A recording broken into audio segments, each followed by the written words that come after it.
Good Saturday morning, everybody. It's my second Saturday or third Saturday off in a row. Still can't get used to it. I'm used to working Saturdays. There's Ben Witz. He says hello BE and hello BW. How you doing today, man? Good morning. Good morning. Good morning. I wanted to do a little bit about pocket pennant run baseball. And full disclaimer, yeah, I bought my game, and so. But I realized too that sometimes I seem like a real show for this game. But I really want to talk about it because I'm going to bring up its Facebook group, but I'm going to like the reaction in our community versus a larger, much larger community of baseball simmers. It kind of fascinates me. So just call you the Wild Wing guy. I can do that. All right. And your initials are seriously Buffalo. This is like Buffalo Wild Wings. All right, I remember working for a DJ company that used to we used to go in there and do shows for them. So I remember them. Buffalo Wild Wings. Even though I'm a vegetarian, I do know about Buffalo Wild Wings just because of the shows that we did there. So I, in the Facebook group for this page, and I realize Facebook, I mean, and YouTube, they're both pretty. They're both pretty large platforms. Both pretty large platforms. So if we go to the Pocket Pennant Run page here on Facebook, there's 879 members. Hey MV, great to see you. Got to talk to MV a bit this morning, and that was nice.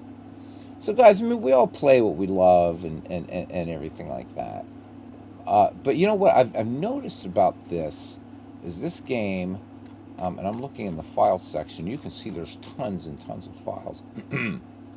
This is really, really a very, very active community, and a community that's not afraid to give this fantastic game a try, and it really, really is. I mean, I'm really picky about the games that I choose. I really, really am. And you scroll through this thing and you're just going to see new people joining every week and questions. And most importantly, a responsive developer and a responsive playtester. And I sometimes wonder if people are waiting for the game to be bug free. That's the stupid algorithm, Ben. I wouldn't stress it. I wouldn't stress it. Samuel Smith must have read my mind because we're going to talk about that in a minute. Payoff pitch added 4 teams, but still inadequate. That's a model of how not to model a game. The public extremely limited demo, but they're expecting us to buy all those seasons. We'll talk about that in a minute because I think it's a good comparison to be made here, and with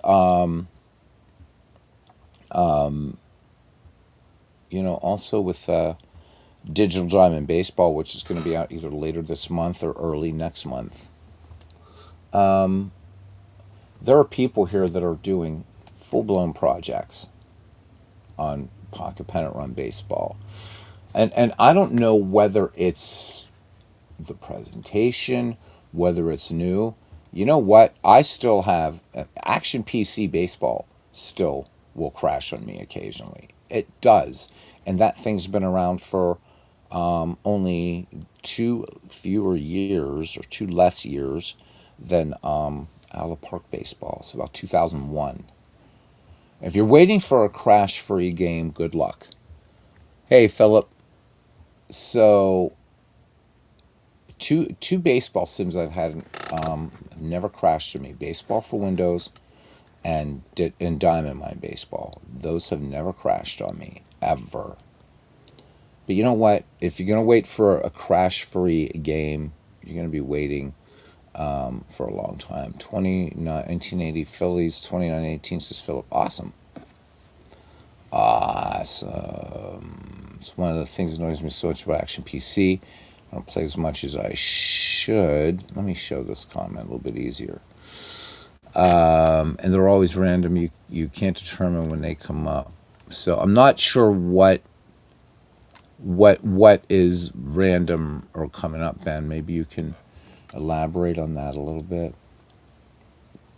So maybe there's a lot of misunderstanding about this game. And in a time right now, I think when everybody's excited, and I am too, but I'm going to get into that a little bit too, about Pocket Pennant Run and its imminent release. Okay, and maybe it's because Pocket Pennant Run baseball has been around. I don't know how long it's been around. And by the way, Philip, that's a hell of a score there, 29-18. You sure you weren't playing basketball there or something, or American football? So, Ben, what can I say? Action PC has amazing customer service. Send Dave Cook your save files and see what's going on. Okay. Yeah, you don't know when it does. I mean, the game's written in Visual Basic, a high level programming language. We've talked about that before, and they're a little bit they're squidgy. They're squidgy. So it's not these aren't games like out of the park baseball that are written in low level programming languages. So the lower level of programming languages, the more efficient it is. Every programmer knows that. All the way down to machine code, which I don't know anybody that writes in machine code. But so back to this one. This game has really grown by leaps and bounds. This is perfect. No, it's not. I've even said it's not an S tier game. Not yet. It's an A tier game to me. It really, really is. And what is available for it, what it used to be. And I don't know if it's a problem of identity or what, but again, remember, hey Andrew, squidgy, great word. Thank you. I try, Andrew. It's been a while since I've seen you, buddy. It's great to see you. Welcome back in. Always a member of the family. The original intent of Pocket Pennant Run was not to be a game that you could play on your computer. That's not what it was for. It was to basically, when you bought the physical game and the original Pocket Pennant Run baseball, right? It always fit in the palm of your hands, but the original one was about the size of a deck of playing cards. The newest physical version is the size of two decks of playing cards, right? Perpendicular to your palm if you put them there. That's it. But that's what it did, and you could print cards that had just letter ratings, not even stats, and that's what it was. And I've shown an early version of this, probably about a month and a half ago or something. What it has become is so much more. It is a way to play that game. You can choose. There are so many ways to do the things that you might want to do in Pocket Pennant Run Baseball. Do you want it to be a board game companion for any game that you play? It is.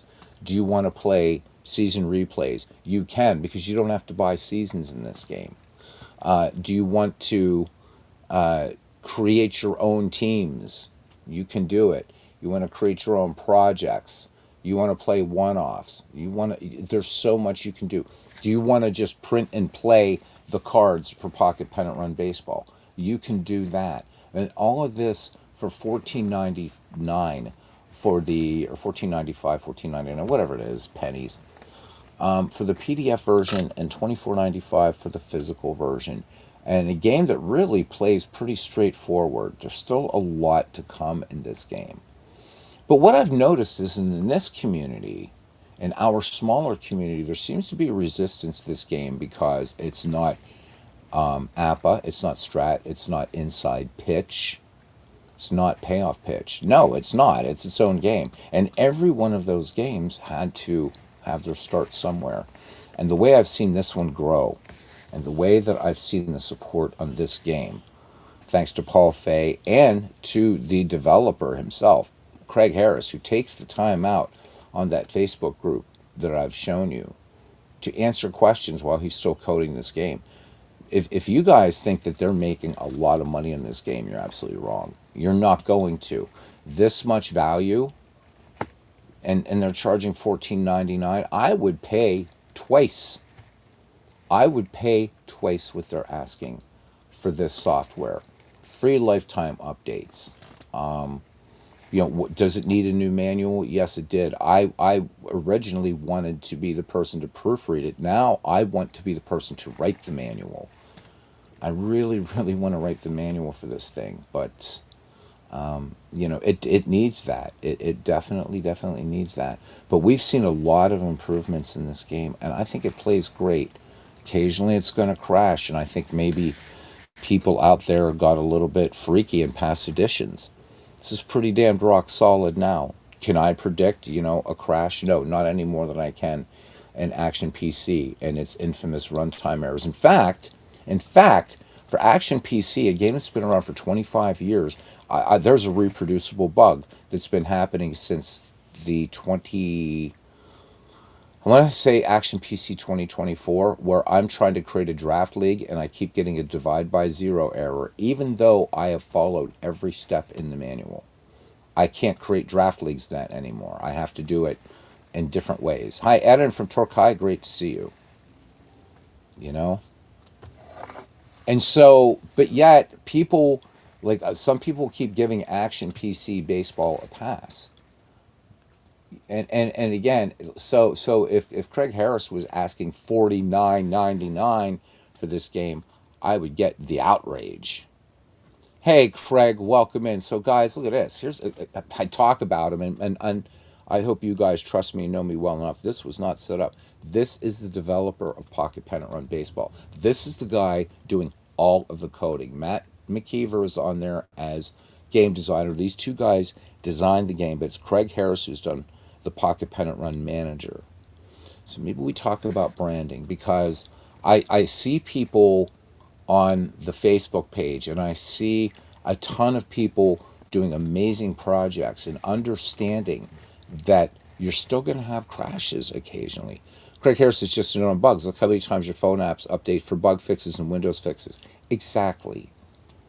And yet I'm trying to get to the heart of why there just seems to be that it's sort of being kind of entrenched. Now, I get for those of you, you got your go-to games, and I'm not saying Pocket Pennant Run's doing badly in the community. In fact, I think for some of you that play it, you're loving it, and that reflects that the larger macrocosm, if you will.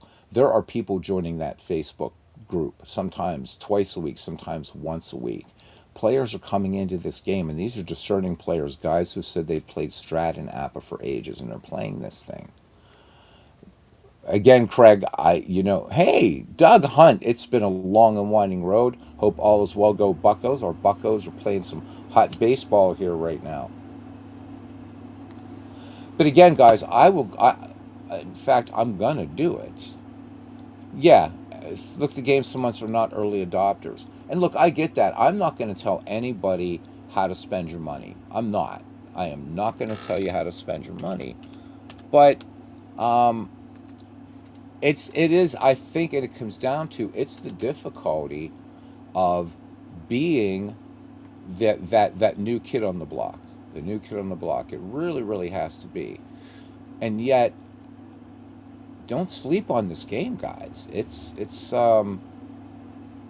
again, I am not given to just buy in every baseball game out there. I won't. I won't do it. But I'm going to show you a couple old versions here of Pocket Pennant Run. And again, I don't get a penny from this. I'm not part of the whole enterprise. I am just an enthusiastic player that fell in love with this game. And still, when Paul comes on, I'll say, hey, could Craig do this? Could Craig do that? And I know that Craig is he's busting his arse, metaphorically, whatever, but he's doing it. And a lot of the things that I've asked for and that the community's asked for have been put in here, have been put into this game, and I think that's incredible. I've what a great and I'm not saying this because he's here. I'm saying this because it's true. So what I'm about to show you guys here is we're going to be doing a side-to-side comparison, all right, of where the game was and where the game is. Okay, it's database. All right, so here we go. All right, let me make sure you guys are going to be able to see on my screen. Let me close Google Drive because I found an early version. I've kept all of these versions. All right. Oh, no, I get the masses will come later, but All right. So on the left is Pocket Pennant Run Manager. This is Lenny. All right. So each one of them, some of them are, Craig's cats, whatever. So they all, as you're developing games, you give them these code names, things like that, right? But look at the difference between the two, okay, and what you can do. So I don't have the latest. The only two people that have the latest, or I guess Matt does too, and the other beta tester, I can't remember his name right now. So there's probably four people, although Matt's developing the golf game right now. Three people that I know of that have the latest version of Pocket Pennant Run Baseball. All right, and that's Paul Fay, Craig, obviously because he's coding the game, and then the other game tester. All right, is this new? In a way, it's new in comparison to Strat, Appa, and some other games out there, but it's great. David Toombs, thank you, thank you. All right, so now I remember that because since I love the Civil War, I remember Robert Toombs, and there we go, David. So on the newest version of Pocket Pennant Run Baseball, you'll see his. But I'm just at version 17. Paul's at like 22 or 25 or something, whatever it is. So what could you do in the old one with Lenny? Well, you could do team management. You could load, create teams, lineups, and print score sheets. You could print selected Excel team charts, and then you could print seasons. There's a help file, stat facts, game sim. So let's look at this. Right, you had game sim. So you had to, and this was cool, and it's still in the game, by the way, that you had to select your visitors team, your home team, whatever, and it's recognized, it's seeing all these databases and stuff like that. Anyhow, right? You had, lineups you had to save. You had to do some work in here, but it was really, really cool. All right. Then you could do, I did hit game sim, box score replay. The box score replay has been my favorite, or one of my favorite modules in this game, in which this is where you could do your, you could replay seasons, or you could play two teams from baseball history, or do a random one-off and let it pick for you. And you know what? That's pretty good considering that this was really meant to be a companion to a cards and dice game. All right, so it's 5 years young. Yep. And I think that people are making comparisons. I've seen these comparisons, not necessarily in the Facebook group, but I've seen it in YouTube. Yeah, well, Strat does this, Pocket Pennant Run doesn't do that. Appa does this, Pocket Pennant Run doesn't do that. Appa's been around as just Appa since 1951. Strat's been around since 1961. So when you got 60 odd years and 70 odd years, that's a hell of a long time. That they're really in status quo mode now. They can just run it out. It's working. All right, and this is working too. So this release is 2022. This one is 4 years later. All right. And now look at the plethora of things that you can do here again. You can again, you can create teams now. Okay? I couldn't do that in here before. All right? Again, the quick play is there. This play, this is awesome.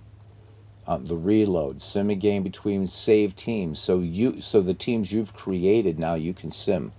Just to let you know, this was originally in its infancy. Just an aid for pre-printed score sheets because of Craig's arthritis and because the community alone has grown to what it is.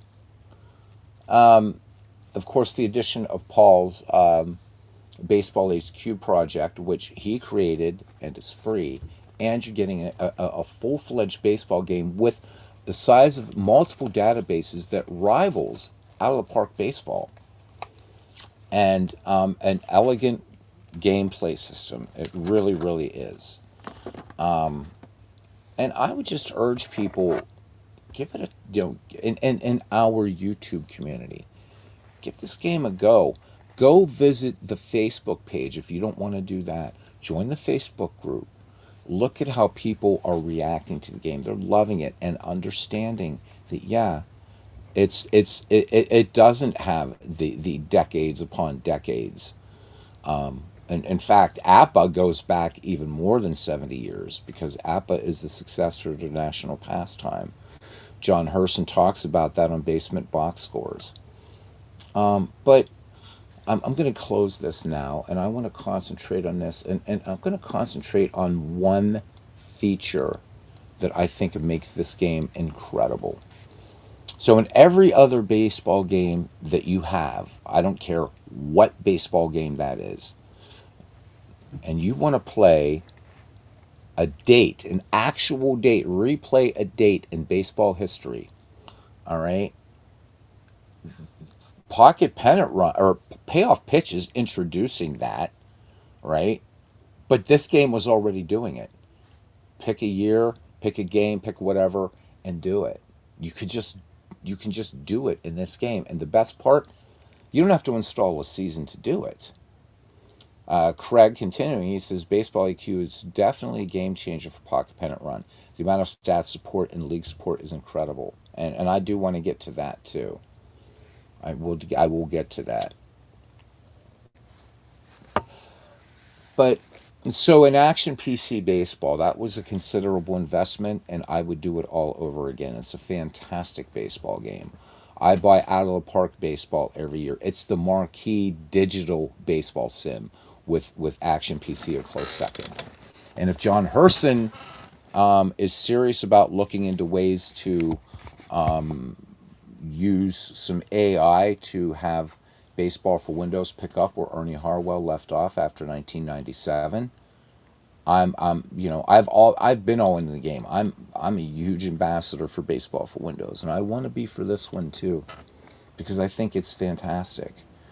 It's just the things that it can do. But I want to talk about this part of it, just this part, okay?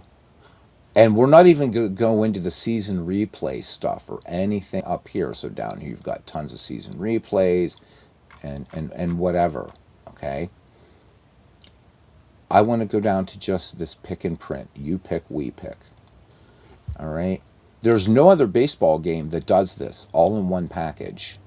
Okay? So I'm not going to wait for you to throw out a date. I'm just going to do it. Let's do September, I don't know, 22nd, 1977. Okay? I'm just picking a date. We're going to show available games on that day. And there they are. These were the actual scores.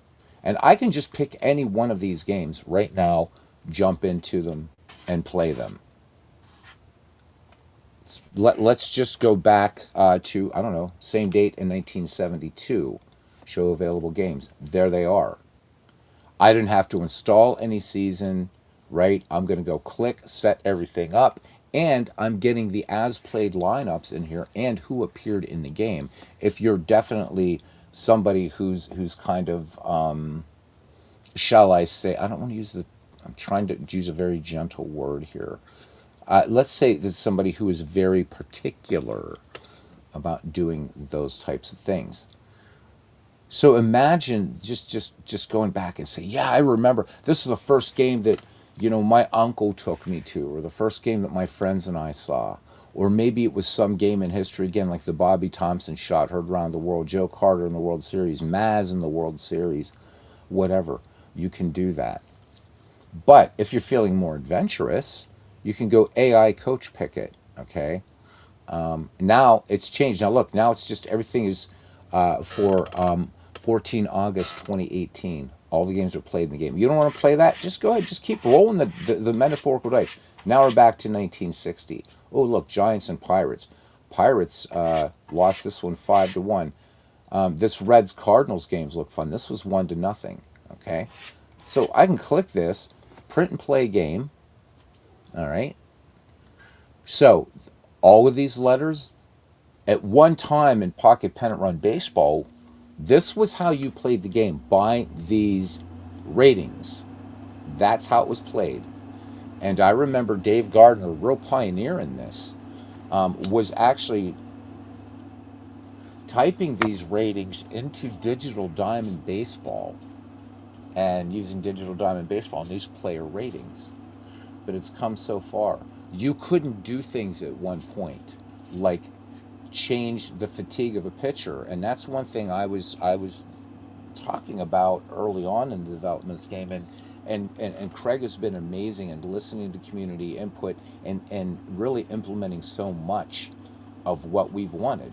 So I noticed, for instance, that this baseball game favored live ball, so 1920 and forward.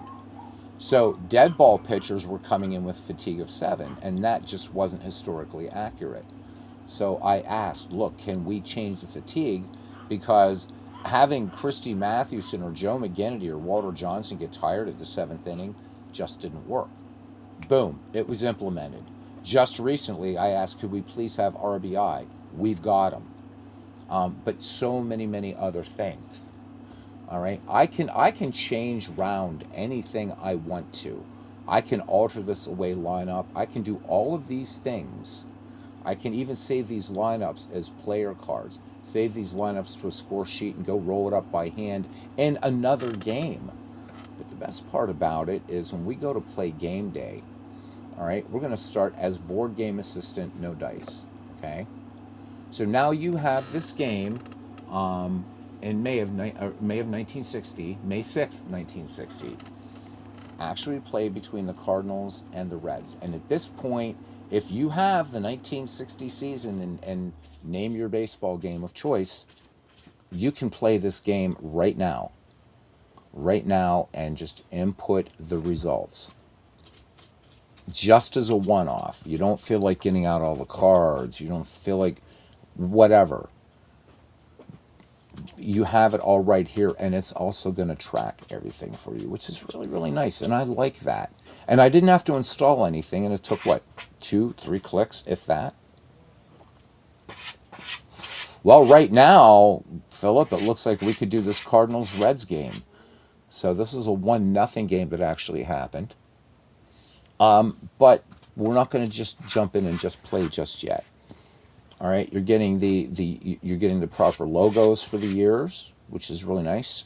I got to go find a picture of Jim O'Toole. Obviously, there's not one in there, but easy enough to find. I'm not going to go do that right now, though. You got your lineups, bench, right? You got your batted data sorted. Everything can be sorted here. Bullpen data, pitcher data. Everything's sortable on this side, okay?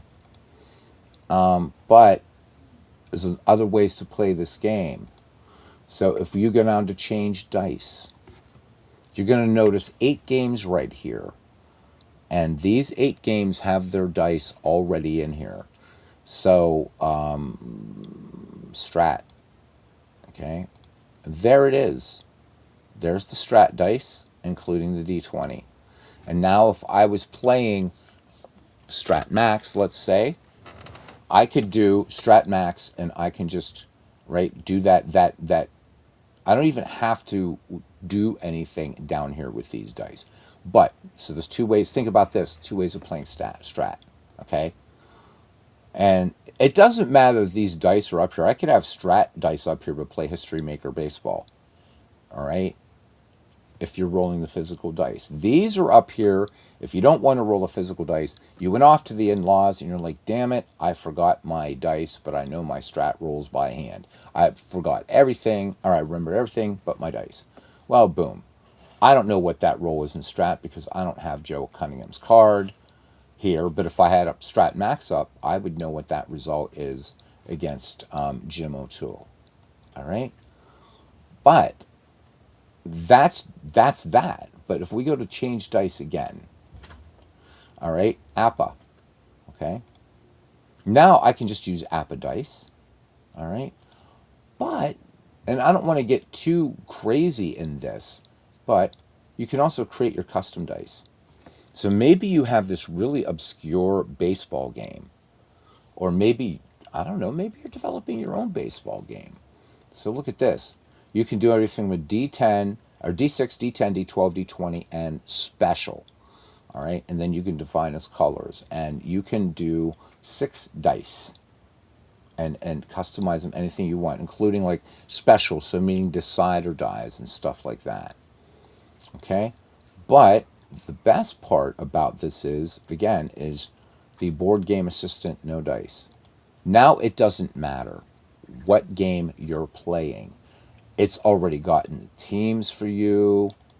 It's also, and I'm sorry that this is going to look ugly, because I just haven't installed the actual regular version of. So that's why you're going to see little underlines and stuff because of these.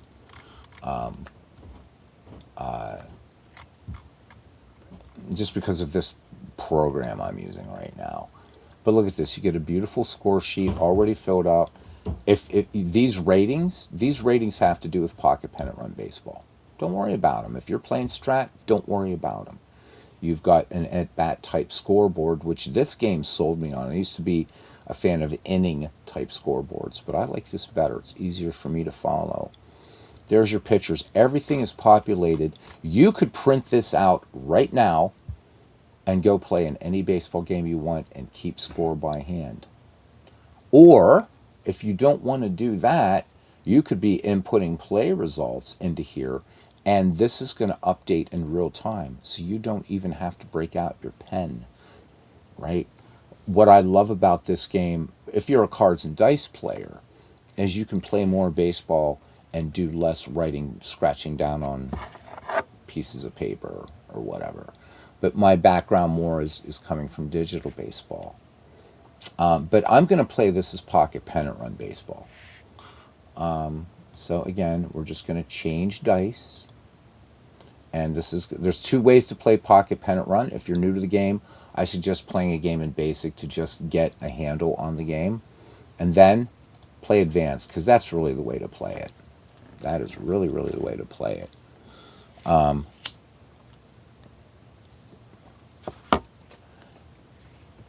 we're ready to rock. We're ready to rock, and we can play this game. I'll say, and I've been saying it, I don't know if Craig heard me before he came on. I've offered to proofread the manual. I would like to even offer to write some of the manual, if not all of it, and I don't want a penny for it. I would like to actually. So Craig, I'm going to have you think about this, or maybe I can work with Paul on it. I know he's got a lot of irons in the fire.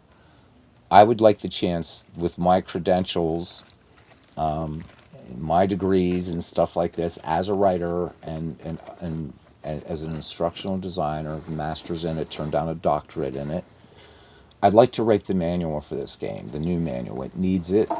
I'd like to put in-game examples, screenshots, the whole thing. So do think about it, because I think that having a manual available for this, for the Pocket Pennant Run Manager. I'm not asking to write the rewrite the rules of the game or anything like that, but to have to people understand just what they're getting into. So please think about it, if you would, because I would be, and if you say no, hey, I still love your game, but it needs a manual. It's grown so far beyond what you and Matt had intended this to be. Get with Paul. Yeah, I know he's been telling me he's working on it, but I'd really like to put some time into this gratis, man. I don't want a penny from this. I believe in this game.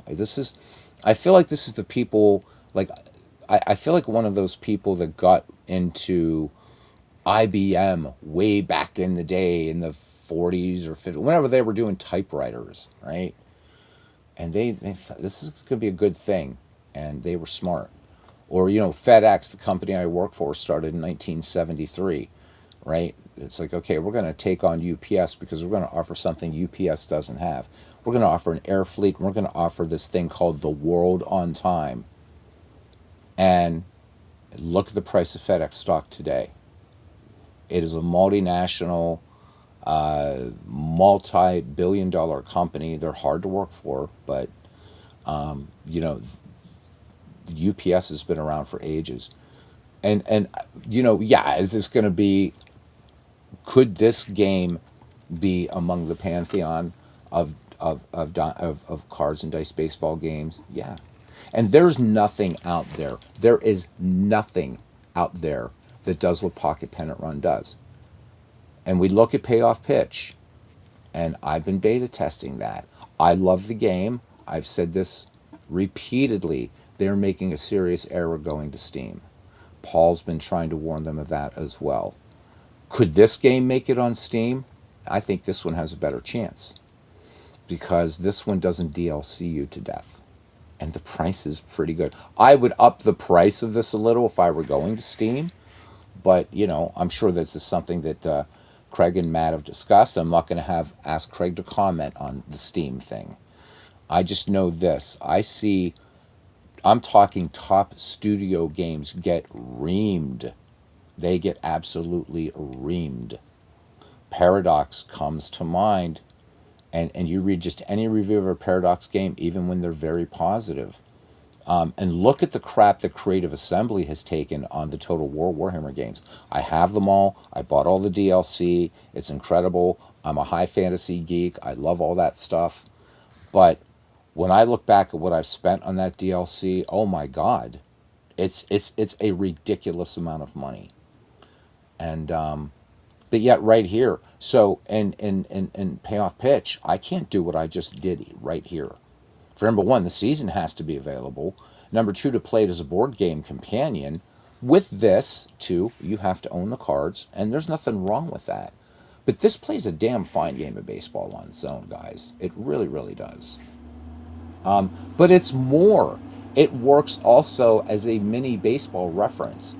It's got this database that's ridiculously huge. I thought I couldn't get any bigger than Out of the Park Baseball, and Pocket Pennant Run said, "Hold my beer." It really is. So, if you don't want to invest right now, check out the Facebook group. See what people are doing with this game, and if you decide to do it for 14, I always encourage people to get the physical game. Support developers who are responsive, and Craig is that. Yeah, look at all the DLC for Train Sim World. Don't I know it? Because I'm also love trains and stuff like that. And in fact, the game Trains with a Z, TRAINZ. They've got billions of, and I mean, you can buy for an additional price their download station and get tens of thousands of assets. DLC is a bad word in Steam, and I just wish Payoff Pitch would have gone to ASG or something like that. Hey, Aaron, thousands and some cost $39. Yeah, it's ridiculous. If any of you guys use Steam, like Sam and I do, go look around. In fact, you don't even have to join Steam. Go on Steam Store, and you can look around and browse and look at the games that get slammed. Latest DLC for Train Sim World is $49, the same price as Out of the Park Baseball. The full price of Out of the Park Baseball, which, like this game, gives you the entirety of Major League history. Now, I'm going to be honest. I've been doing a lot of gushing. I'm going to be honest about a few things that are coming in this game that aren't here yet. Okay? So, 19th Century and Deadball. It's, according to Paul, right now. But again, there's only a few of us in here that are interested in that. But right now, you can play a one-off in Deadball. 19th Century works. Seasons aren't working right in this game yet. I'd like to see that happen. For the infield positioning, I would like to see a pop-up window to remind me, right? Because I don't want to go to the rule book. I would like this to be self-contained, and if Craig can do it, just a pop-up window, little thing down here, infield in, and then the window pops up. Infield in, G-DP, and all those change to whatever they are. Then I know, declaring infield in. I think that's something that's really, really pretty necessary for this game. Paul said, yeah, it's a representation of a cards and dice game. But you can already play this game. So there's that. Defensive ratings and more granular ratings. This is something that has been talked about before, that people want something a little bit more granular than A, B, C, D. That's in the works, guys. Morning, Brother Jack. Welcome to this little thing here. So on Pocket Pennant Run Baseball, guys. I know, Beatles. When Beatles Eternally has this up, that's it. He's gonna just try to be the snake oil salesman. Well, yeah, I am. Can do in the works. How many times has a developer come into? Sure, you get them in Dave. You get on Dave Gardner's channel. You're gonna get people like, like Dave Cook, whatever. But when was the last time, except for the super high profile, out of the park focused channels, Matt Arnold doesn't know I exist. I'm never gonna have Matt Arnold pop in the chat. Hey guys, but here's Craig. All right, we got another guy here. We have Crash Davis, who released such a generous demo of strategy baseball. A generous demo. I wish Richard Dombrov would pop on here. Richard's not. He's not responsive, but he gets things done. So I'm chuffed that Craig comes in here. And I didn't ask him. I don't know when Craig's going to show up or when he's not. I'm glad he's here. And I'm saying, right to him, hey, there's still some things to make this an S tier game. But I find this game incredible to play.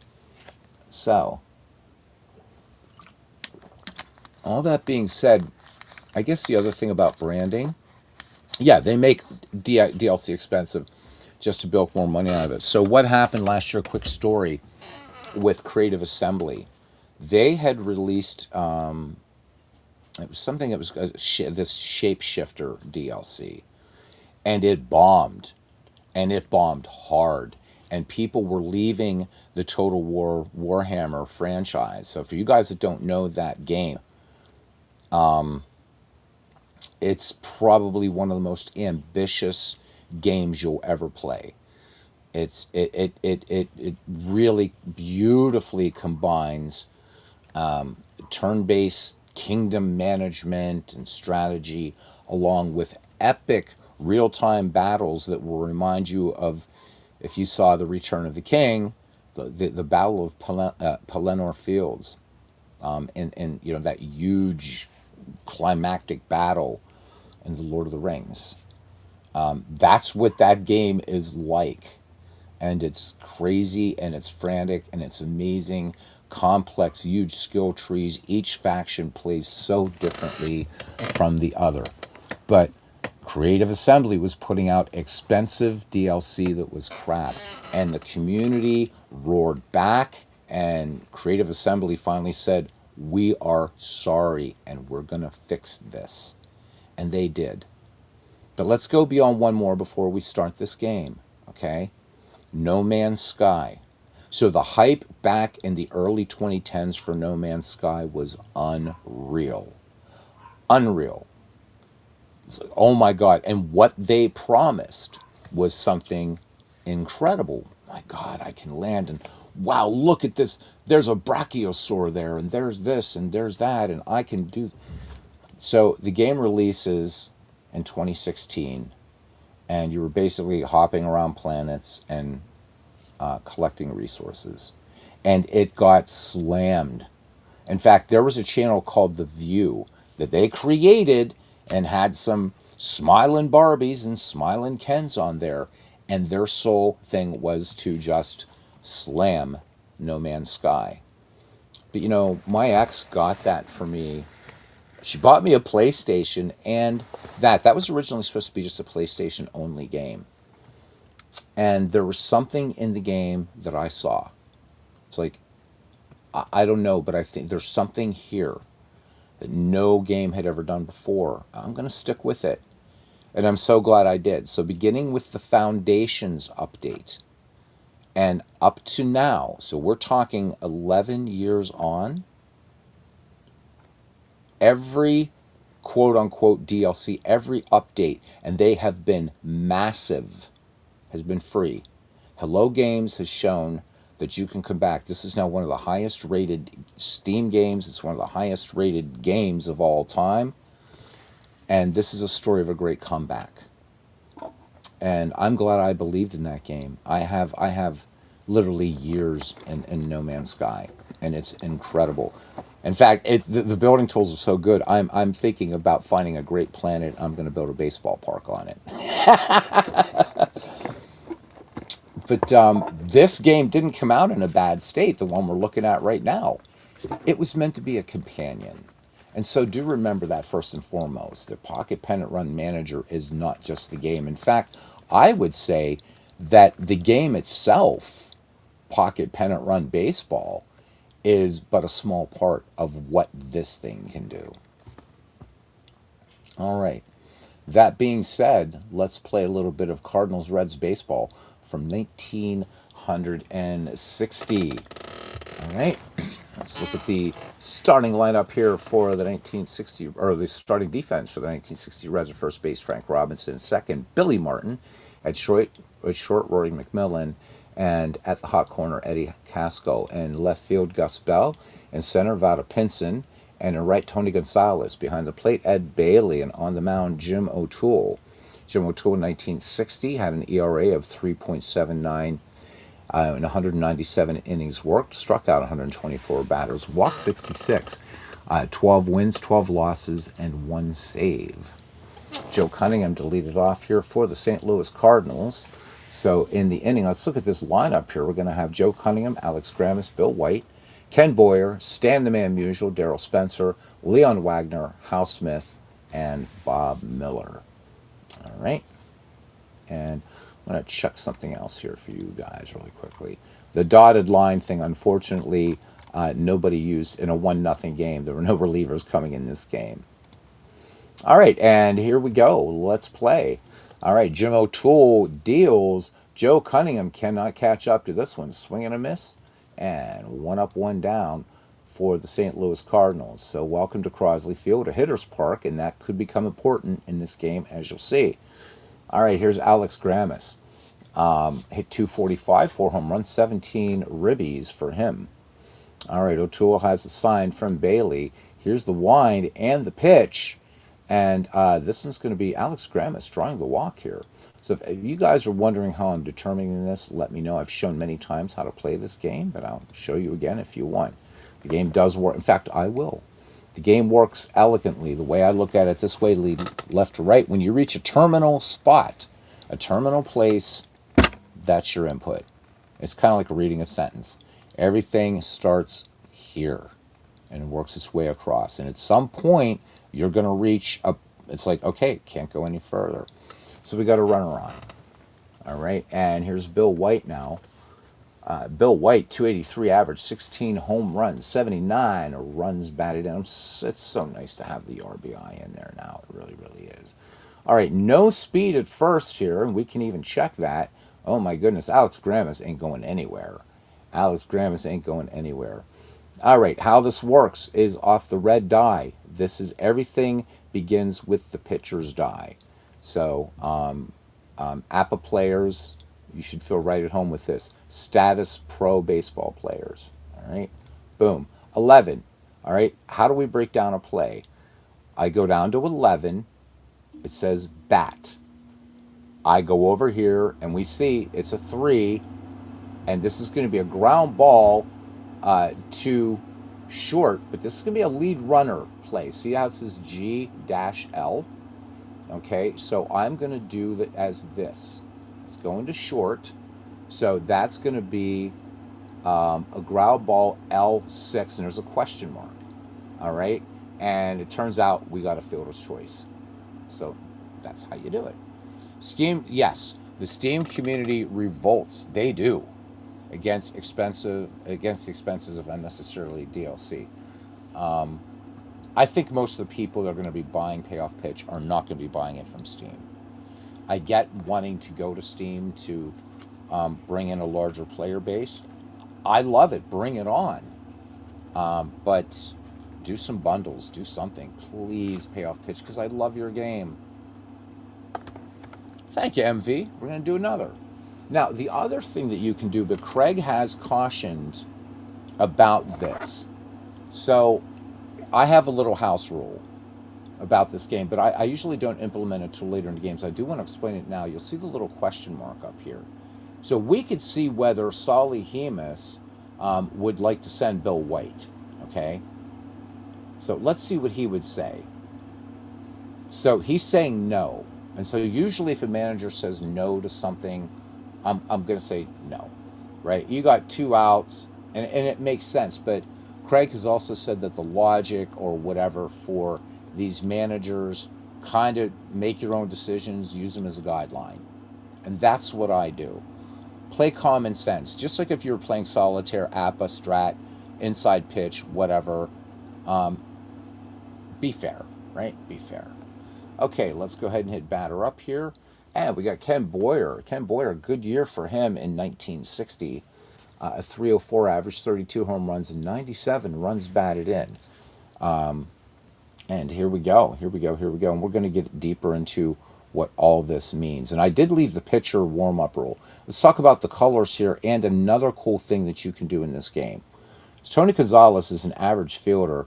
Vada Pinson, though, he's a good fielder, right? I know that the ratings were green, blue, yellow, red. And these are defensive ratings right now. Unfortunately, there's not a lot I can do um, about this Cincinnati Red infield. There just really isn't. But I can help Tony Gonzalez out in some range plays. How do I do that? Pretty easy. Okay. I go to fielders and I go to set fielder positions. And I see that Pinson is in zone 3. Everything is split up into zones. 1, 2, 3, 4, 5, 6.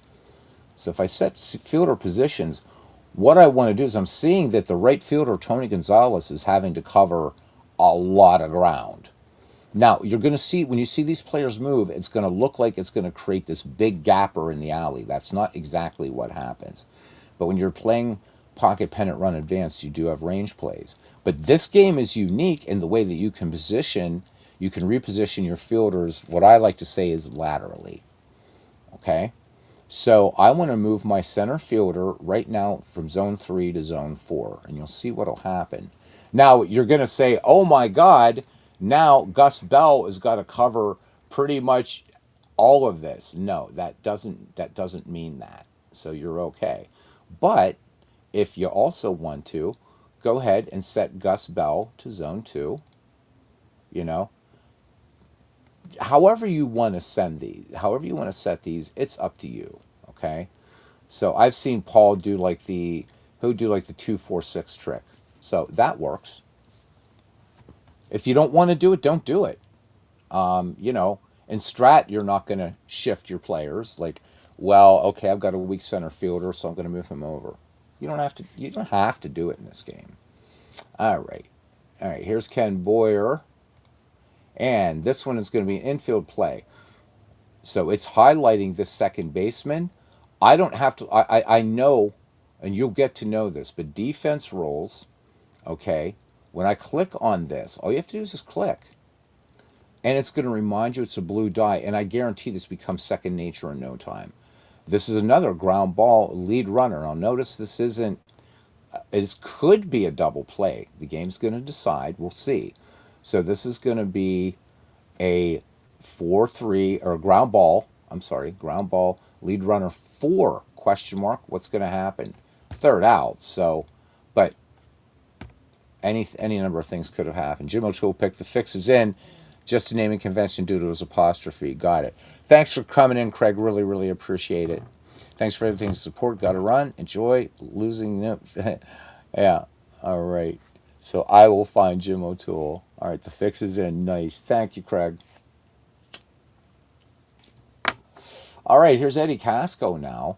But let's look at the starting defense for these St. Louis Cardinals. First base, Stan the Man Musial at second, Alex Grammas at short, Darrell Spencer at third, Ken Boyer. We're going to be moving Ken Boyer for sure.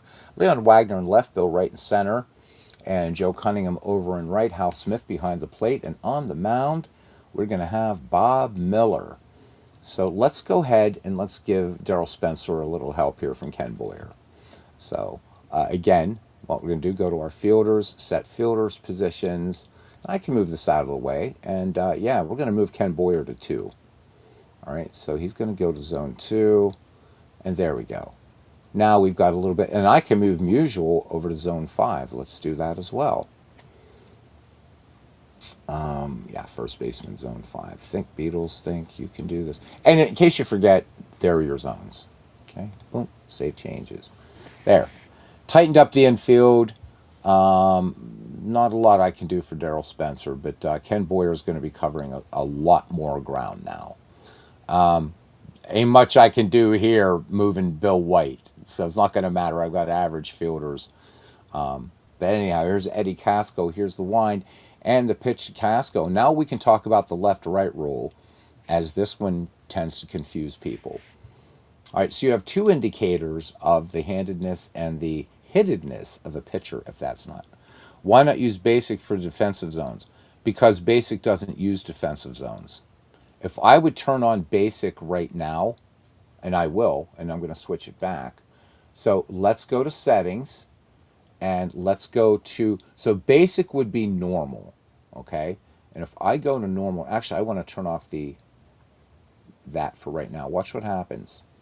Settings have been saved. There are no zones. So I can't reposition fielders in basic because the game now isn't taking into account these zones. Everybody's playing straight up. And yeah, the way to play this game, the first time you play pocket pennant run baseball, play it this way. All right. And since, right now I could resolve this Eddie Casco at bat, and we will, and then we're going to reset the at bat and go back into advanced. All right, so here's what would happen, though, so I can explain the left-right rule, because this works both in basic and advanced. If the pitcher and the batter are the same handedness, everything comes from the left-right column. If they are different handedness, it's a batter result. And if the batter is a switch hitter, it's a batter result. So basically, you've got the pitcher gets a little bit of an advantage this way. And you can definitely see that when you compare the two, especially with a lot of other players. So what do we got here? We've got a left-right, and it tells me to go to 6. And this would be a fly ball to left. So if I click that, Eddie Casco is going to fly to left. All right, but let's go back to options. And let's go to settings, and let's put the batting and fielding back onto advanced. We'll go to pitching later and show you how that works. Okay, boom, settings have been saved. Okay, so we already rolled his result, and it says F7T, but nobody's on there, so you can hit either one, doesn't matter. Fly to left, 1 down. All right, it brings up Vada Pinson now, 287, hitter in 1960, 20 home runs, 61 runs batted in for him. Bob Miller has the sign. Here's the wind and the pitch. And this is going to be a batter 10 base hit. The asterisk just means how many bases runners will advance that are on base. So it doesn't matter which one of these I hit. Batter up. Again, we can see, does Fred Hutchinson, would he want to send Vada Pinson? Well, he's an A stealer. And Hal Smith is a B in terms of a catcher. Let's see what, okay, he's saying yes. Now, I could also look at Gus Bell. You could also have hit and run possibilities. And so with hit and run possibilities, you can kind of look in here. So hit and run, if the player gets a good jump, and they do have jump ratings, you're going to see what will happen here. If he gets a poor jump, what's going to happen? So, and we can see, how does that all work with respect to Vada Pinson? Pinson wants rolls of 7 to 12. All right, 1 to 5, the hit and run's not going to work. Okay, and then the red die has to do with the runner on base. But I'm not going to do a hit and run on this. But I'm going to show you how a straight steal works both in the game and as a board game assistant. So let's say you're playing APA, and I keep bringing up APA, but it doesn't matter what game it is. Could be History Maker Baseball, History Maker Express, Pine Tar, whatever. So you're looking here and you're seeing Well, there's still a chance he could be out, but my board game says that he's safe. Well, all you have to do is you just go to click on Board Game Assistant, click Steal. He's always going to be there, okay? Always going to be there. He could steal, and there the throw goes errant into center field, and now it's an error. He could be caught stealing. He could be picked off. So if your game has pick-off rules, he could be caught in a rundown. You got pinch runner. You can advance a runner on a hit, advance the runner on an error. He's out on an advance, or remove the runner. So these will always be when you go to the board game assistant. There's no way that Vada Pinson is not going to make that steal. But in Pocket Pennant Run, it works a little bit different. I've got to click Steal, and it's going to say, are you sure you want Vada Pinson rated A to steal second against catcher Hal Smith, who is a B? I'm going to click yes, and he's safe. But there's no guarantee that he was safe. He just rolled, just like you would in any old cards and base game. All right, so now Cincinnati's got a runner in scoring position for Gus Bell. Here's the pitch, and this is going to be that range play to first. Stan Musial, this is a 10, and this is going to be a grounder, but runner is going to advance because I've got an asterisk there. Just click on it, okay, and I'm going to pick 3-1 with an advance. And now Pinson's at third. 2 down, and here come the judge. 297 average, 31 home runs, 83 runs batted in. Here's the pitch, and this one's going to be a shot toward third base, and this one is a 7, and this is just going to be a 5-3 put out to retire the side. And that's all. If you wanted to make it a 5-4 put out, you just go to manual outs. These are the more unusual plays, but we'll get to those if we get. But we're just going to do 5-3, doesn't matter which one, and that's it. That's pretty much how you play it. All right. No, I'm not showing off, buddy. All right. Here we go, top second, and we got Stan Musial. Stan the man, want him on any team. 275 average, 17 homers, 63 runs batted in for Stan Musial. So playing some damn good baseball, and remember, this is a guy that played through World War II and stuff. All right, here's the pitch. All right, so another nice another nice mechanic of the game when you're playing Pocket Pennant Run Advanced is when those lines disappear, there's going to be a strikeout or a walk or a wild pitch or a hit by pitch because zones don't matter at that point.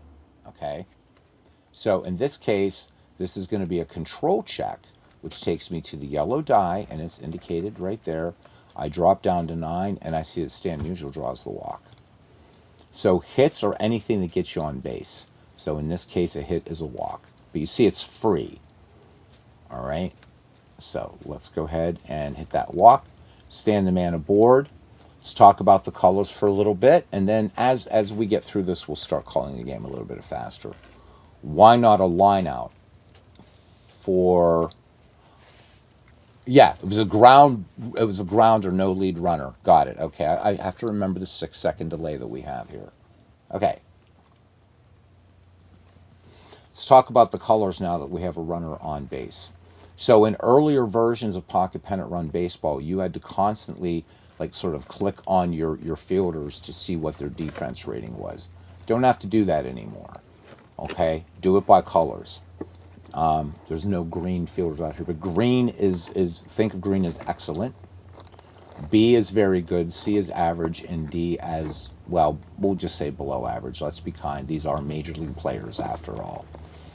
Okay? For speed, again, before you used to have to click on that runner and see what his speed was if you decided, well, maybe I want to steal.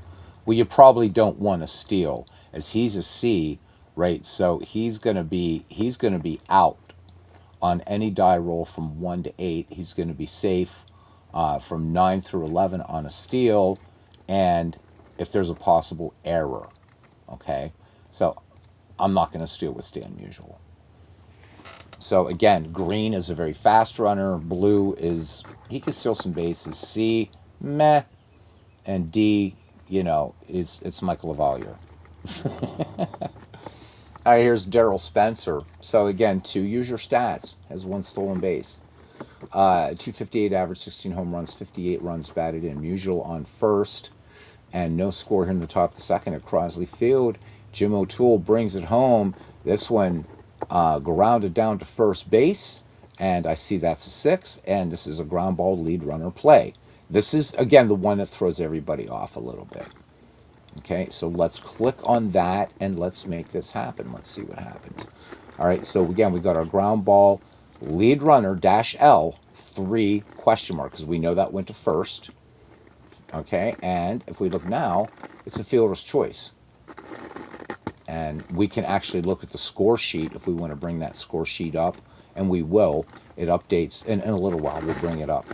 Like when we get a home run, we get a score, we'll bring up the score sheet and we can go back and look and see how this thing is updating in the background. Okay. Leon Wagner, 214 average, 4 home runs, 11 runs batted in. O'Toole winds and deals. Range play to first. This is going to be trouble.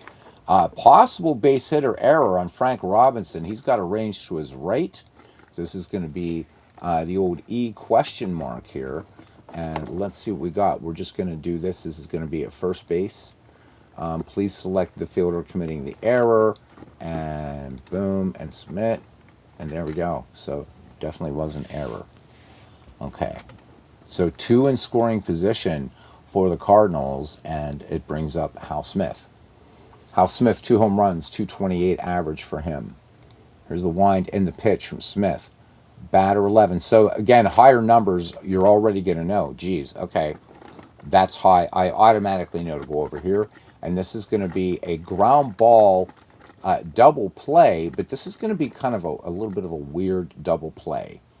All right, so, and here's why this is going to be a weird double play, because you notice that there's an advance of the runner. Okay, now there's 2 ways you can do this, obviously. So what I'm going to do is I'm going to say out at home, out at third. But if I go here to select out, and if we look here, there's a ground ball. I could do this as we could try as a 2-5-3 and see if that'll take it.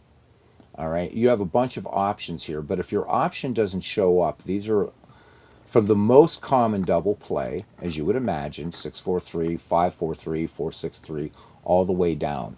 A 1-6-3 double play might be the way that we want to go. Who knows? I'm going to say 2-5-3.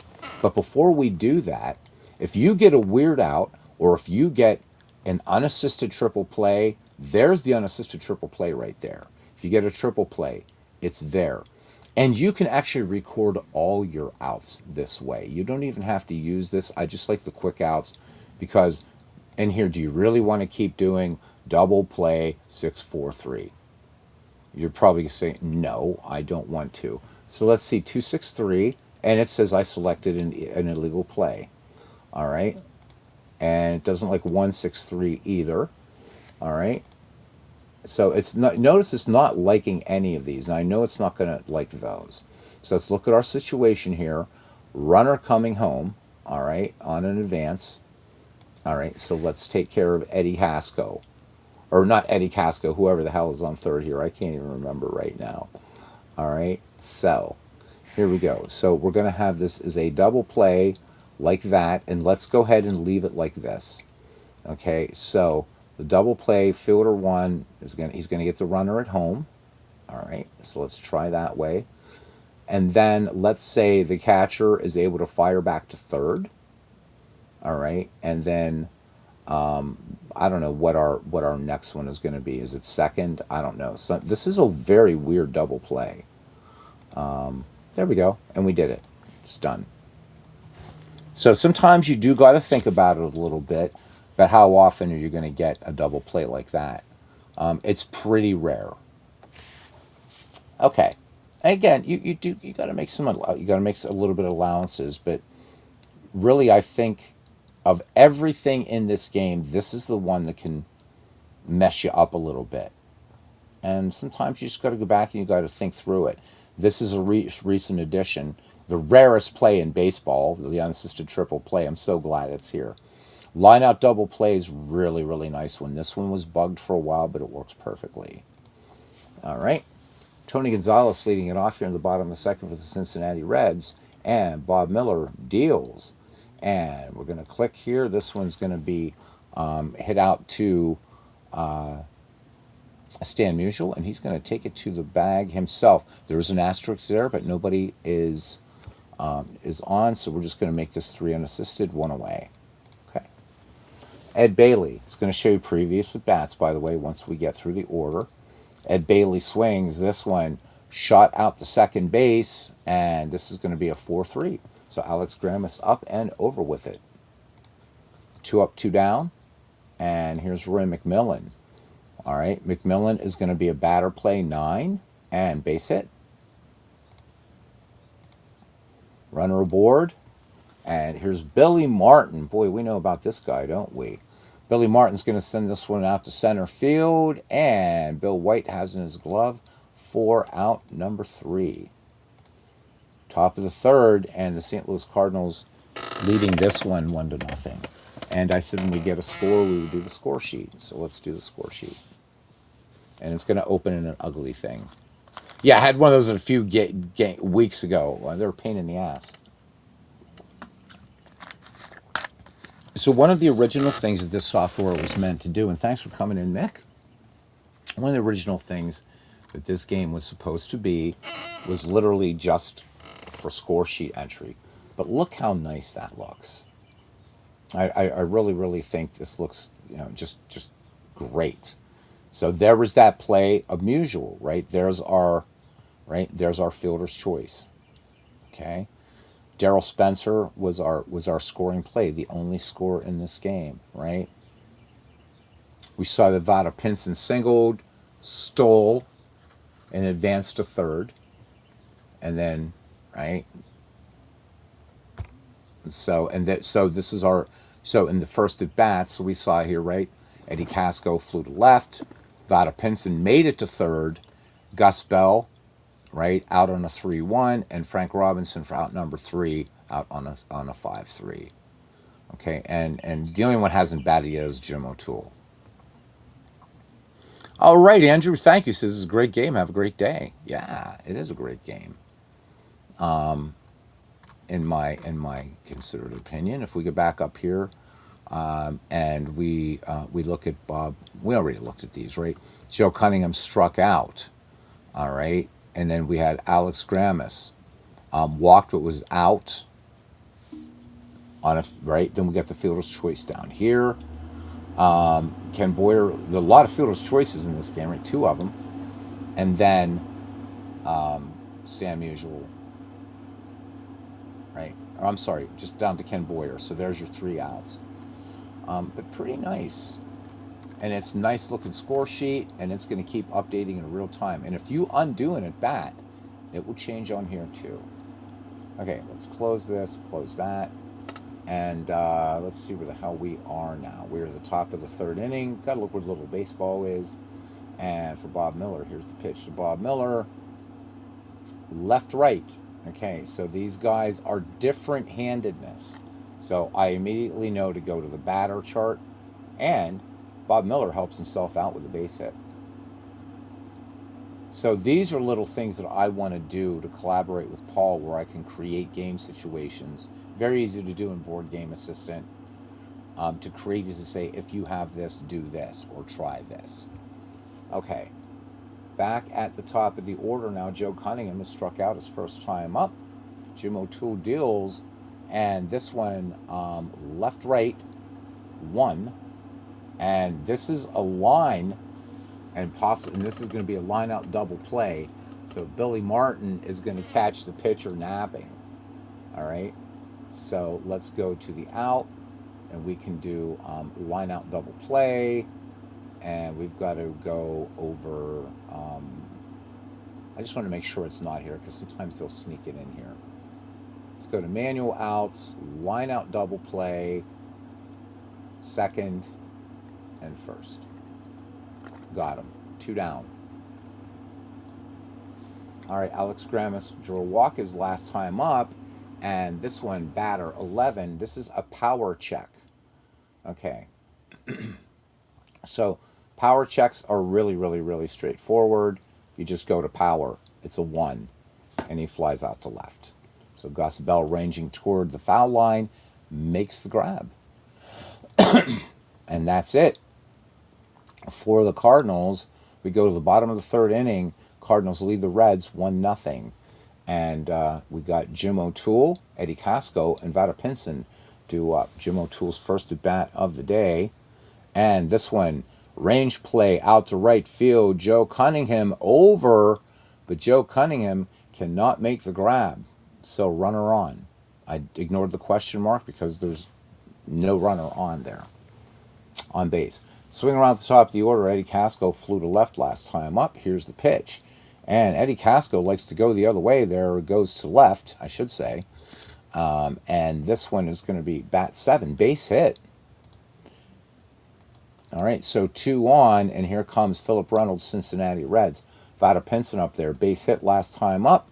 And this time Pinson swings, and this is going to be a ground ball to short, but the runners are going to advance on this one. Okay, so let's go to our out, and this is going to be GB 6-3, but with the asterisk. Runner advances 2 in scoring position with 1 away. We'd love to see how you do a pinch hit because it crashes when you do, and power depends on park. No? Yes. All right. So power does depend on park, and had I moved up on that, he still would have been out. All right, but we'll do a pinch hit. Why not? Because we can always reverse it. All right, so let's say for some odd reason that we wanted to pinch hit for Gus Bell. Okay? So mouse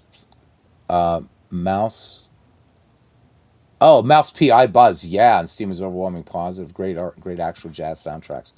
I wish I could play that game, but I get some first person shooters literally make me motion sick. So that's a game I'm not going to be buying. But yeah, I'm hearing people are loving it. Maybe I got to get some Dramamine or chew on some ginger root or something, because I know I'm missing a lot of great games there. All right, here's how you pinch hit, man. Here's how you pinch hit, okay? So what we're going to do is we could first go to our bench to see who was in this game. So Lee Walls actually did play in this game. So anything above this dotted line, that means he actually appeared in this game. Now, if you're playing a one-off game in a different module, in other words, just picking any 2 teams from history, then you don't have this context. It's all up to you, and it's still all up to you anyhow. But let's go ahead and we're going to have Lee Walls pinch hit. So how do we do that? We go to bench, all right, and we're going to find Lee Walls, pinch hit, Gus Bell, make changes. Lee Walls pinch hitting for Gus Bell, and there he is. If I go to current batter, it's Lee Walls. That's it. It's that easy. You might have an earlier version of Pocket Pennant Run, because I know that sometimes pinch hitters, pinch runners would make the game go eh. The other thing I will say about this game is resource-wise, it does use some resources. So if you've been watching a lot, and even if you have a powerful computer, try to play this game from a fresh start, okay? And it's going to play fine for you. But let's go ahead and reset that at bat. Okay, and there we go. All right. That's kind of how we do things around here. So I resetted the at bat all the way back to Vada Pinson. So that's going to be reflected in the score. All right. So I could look at the score sheet, but let's just go ahead and just let him swing it. We're just having some fun here. We wouldn't have pinch hit that early, but I wanted to show him how to do it. Okay. And this one is going to be a 10, and Vada Pinson gets the walk. How about that? Vada Pinson gets the walk. So if you're a Cincinnati Reds fan, you got to love MV's question, right? And why'd I hit the out? Sometimes you just do. Bases loaded. And here's Gus Bell, the guy we pinch hit for. You can always go back and just fix where Vader Pinson was. I didn't. It's not like you lost that. I just forgot where he was. I'm kind of in teacher mode right now. Yep, left or right click. But then when you're doing a relief pitcher, that's something I'm gonna have to walk you through. Okay, but if we get to that, we will. All right. Here's a Gus Bell swung on, and this one hit to short, and this is going to be a two base error on Daryl Spencer. Oh my God. Yikes. And Cincinnati gets a huge gift. It's 2-1 now, two in scoring position, and still nobody out for Frank Robinson. Grounded to third his last time up. This one could be trouble. This is a batter 10. This is a power check 7. This is a hitter's park. So on those checks, if it's a hitter's park, you move up 1. So right now, 7 is for a neutral. So either way, Robinson's got a double here, okay? But the difference in this one is, let's say the bases were still loaded. All right, this is going to be a 2-base advance. This is going to be a 3-base advance. So these are pretty much the same. So I just move up and make this an 8. All right. So I see it's 2b plus 8, and that's just exactly what I'm going to do right here. Now I can do I want him to stretch it? No, I don't want him to stretch it. But 2 runs do score, and Cincinnati now with a 4-run lead, or 3-run lead. I'm sorry. Don't feel bad about being the new guy. I'm usually that way because I'm always struggling playing my games. I ask a lot of things and feel very dumb. What's dumb is not asking questions. Okay? People that don't ask questions, right? I don't know where the stigma came from about asking questions, but I'm telling you what we say in education is if one person voices a question, at least 5 others have that question. It's the only way we learn is at the point of confusion or the point of uncertainty. So do never ever feel dumb, Michael, because you're not. God doesn't make stupid, man. He doesn't make stupid. All right. Tony Gonzalez, and what an inning for the Reds. Let's see, DeSolly Hemus, what's he want to do here? So he doesn't want to go for a relief pitcher. I usually ignore the intentional walk. There's no reason to intentionally walk Tony Gonzalez. He grounded out 3 unassisted, and looking at this batting average, nah. So feel free to override the manager. Okay, runner in scoring position, and here's the pitch. All right, again, left to right, what's our rule? Different handedness, so this is a batter result 7, and this is going to be a fly ball with a possible tag. So fly out to center. Oops, that's me, sorry. Fly out to center, all right, but it's not a straight tag, it's a question, so there's 2 different. If I hit F8 with the T, right, no question mark, then Robinson automatically makes third. But on the question mark, maybe he does, maybe he doesn't. Do I want him to tag for third against Bill White? I don't. Not with this big inning going. Why would I want to do that? Bill White guns him down. Not good. All right? But again, make your own decisions on this. Okay. Here's Ed Bailey now, grounded 4-3 last time. Here's the pitch, fly ball, center field. High numbers for defense, sometimes not always good, but in this case it is. But this is a fly ball, tag question mark. Maybe this time we're going to let him go. All right. Let's try it. And he's safe. There we go. All right. So 2 down, and Cincinnati with a potential 5th run just 90 feet away. And that will bring up Roy McMillan. Base hit last time. Here's the pitch, McMillan. This one a shot to short. And this is just going to be, even though there's the asterisk, it's just going to be a 6-3. And that ends the inning. But a big inning for the Cincinnati Reds. As they pick up 4 runs, we go to the top of the 4th. The Reds lead the Cardinals 4-1. All right. All right, now at this point, let's talk about bunting a little bit. Let's go ahead and click on bunt. So If you're bunting for sack or for base hit, this is the bunt chart that you want to use. If you're going for a suicide squeeze, it's here. And then you're just going to roll the die. They're both red die, so it doesn't matter. Okay, so if I roll the dice, all right, and let's say that Bill White, which why would we want him to try to bunt to get on? Um, it's gonna be a bad bunt. O'Toole's gonna go 1-3 on the play. That's how bunts work. All right, let's look at some of these down here. What's other? Others are the things that don't fit neatly into the other categories. Wild pitches, bucks, hard ground ball into right field, catcher interference. I've had this. I've had runner interference, pickoff, rundown. Okay, so this is somewhat like what the things that you'll see in the board game assistant, but this is just what will happen. This is what can happen in Pocket Pennant Run. So anytime the dice roll a triple of something, you get a weird play or a rare play, whatever you want to call it. Whatever you know about hits, outs, batter up. There's our box score sheet, bunt, hit, and run. That's pretty much how to get around this game. And very, very, very easy. You can save the game, come back later. You can call the game, as I've done a few times. You know, its own little mercy rule, and some of the reasons that it has for calling a game are kind of cute. The last one, especially, managers retired or some other reason, maybe a run count differential. You can end it. You can, if you were doing a regulation game and the game was called for whatever reason. So this could be dead ball, impending darkness, right? Rain stoppage. So we'll start. You cannot restart the game. It's over.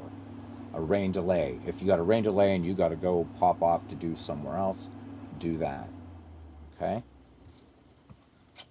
That's a lot of value. It's a lot of value in this game. Cards look nice when you print them out. They look pretty decent. They do what they're supposed to do. And don't just take this as these being the only possible results in the game. There's actually a lot more. Okay, here's Bill White. Bill White, fielder's choice last time. And this one, this was going to be a range play out to left field on Gus Bell. So Gus Bell's going to track it down for fly out to left. All right, here's Ken Boyer, fielder's choice last time for him. Swung on, and this one grounded McMillan. McMillan will go to Robinson for out number 2. Okay. Whoop, done. Stan the Man drew a walk last time, and this one going to be a left-right. All right, what's our rule again? Same-handedness, so we go to the left-right shot, and this is going to be just a fly out to Pinson, and that is it, a 1-2-3 inning. Again, because we've reached that terminal place. Bottom of the 4th, and for the Cincinnati Reds, it's going to be Billy Martin, Jim O'Toole, and then back to the top of the order, Eddie Casco. The next Pocket Pennant Run game I'm going to do on this channel, whenever that is, there's not going to be any more explanations. I'm just going to play it because I think there are some people that learn just by watching. If any of you have Pocket Pennant Run Baseball, a great exercise to do with this game is maybe while I'm broadcasting it, just use Board Game Assistant on things, and that would be a great way, and try to just duplicate what I've done in Pocket Pennant Run Baseball. I think is another great way to do it, since I can't be there with you watching what you're doing hands-on. And then if you're doing that and you're saying, wait, hang on, Beatles, I tried this and it didn't work. What did I do or what didn't I do? So that's another way to do this. So the next game, I'm just going to play it, call it like I do Out of the Park or Action PC or Strategy or any of the other baseball games that I have. Okay? All right, here's Billy Martin. And Billy Martin swung on, batter 12. Glad this happened. Park checks. This is the other thing that you got to remember. There's some things you just got to remember about this game. All right? So, number 1, why do I know it's a park check? Because the batter die tells me it's a park check. So park checks are power. All right, but you're not advancing on this one. It's just a part. It's just I go to the power. I see it's a 9, and this is going to be a double for Billy Martin. All right, but even if you wanted to go up or down, it's a double anyhow. You're not going to mess it up. Okay, but it's you're doing a park check, not a hitter check. So that's where it's different. Power has to do with the batter. Park, then the rate has to do with all of this. So how Billy Martin is going to hit and how this park is going to react to his hit is probably the best way I can put it. So Billy Martin picks up a leadoff double. So let's do that. And I'm just going to call it a regular old double. Nobody's on. Okay. All right. Jim O'Toole reached an error by Joe Cunningham last time. Here's the pitch. And this one is going to be out to Bill White. And Bill White is going to make the grab. And there's not going to be any advance on this. No advance. So just an F8. I'm just going to hit this. Yeah, sometimes that'll happen. But then you can just do that. It's just F8. All right. One away. And Eddie Casco flew to left and singled in this game. So 1 for 2. Here's the pitch. And Bill White is busy out there today. And he's going to make the grab for out number 2. All right. Vada Pinson now. Vada Pinson has walked and singled in this game. And that's a strikeout with 2 outs. Vada Pinson, we hardly knew you. All right. But that's okay. 4-1, Reds still maintaining their lead over the Redbirds as we enter the top of the 5th inning. All right, and we will have Darrell Spencer, Leon Wagner, and Hal Smith here in 1960. Spencer was aboard in a fielder's choice last time up. And here's the pitch. And batter 10, base hit. All right, runner on. Brings up Jim O'Toole. Or Leon Wagner, I'm sorry, Leon Wagner reached on an error by Frank Robinson last time up. All right, 7 left, right. 2 indicators you have. You can see here, you've got to think about this as you're looking down on the pitcher. So you're going to see his handedness here showing he's a lefty, and you're also going to see that Leon Wagner is a lefty on this side of the box. If you don't want to look at it that way, just quick glance over here. This is something I asked for. So again, thank you. Craig, how many game developers implement things that you ask for? Now, if they think it's a bad idea, they're not going to do it. But there's a lot of things that have happened in here that the community at large has asked for. And you saw Craig say that earlier. The community has really made this grow. And as Paul has said, these guys are not getting rich from this game at all. They're not. I know a lot of people are fired up about the golf game. That's being designed by Matt McKeever. All right, so what are we dealing with here? A left-right situation again. Same handedness. It's an 8 on the left-right die. And this is going to be a fly ball to center tag plus. Okay, this is very, very specific. But it really, really isn't. It really isn't. So we can do that F8 tag plus if we wanted to. But my house rule is I just do this. That runner's not going anywhere. Okay? So that could be a deep fly to center, but we know, just by looking at these ratings, that Darrell Spencer just doesn't have the speed to advance. That's just not going to happen. Okay? All right, here's Al Smith. So the game can be what you want it to be. Grounded into a 5-4-3 double play, I should say, last time. And here's the pitch. And batter 10. This is a park check. All right, now I'm going to stop. Hopefully there's still a couple of you here. All right, let's see if anybody's been paying attention. How do you handle a park check?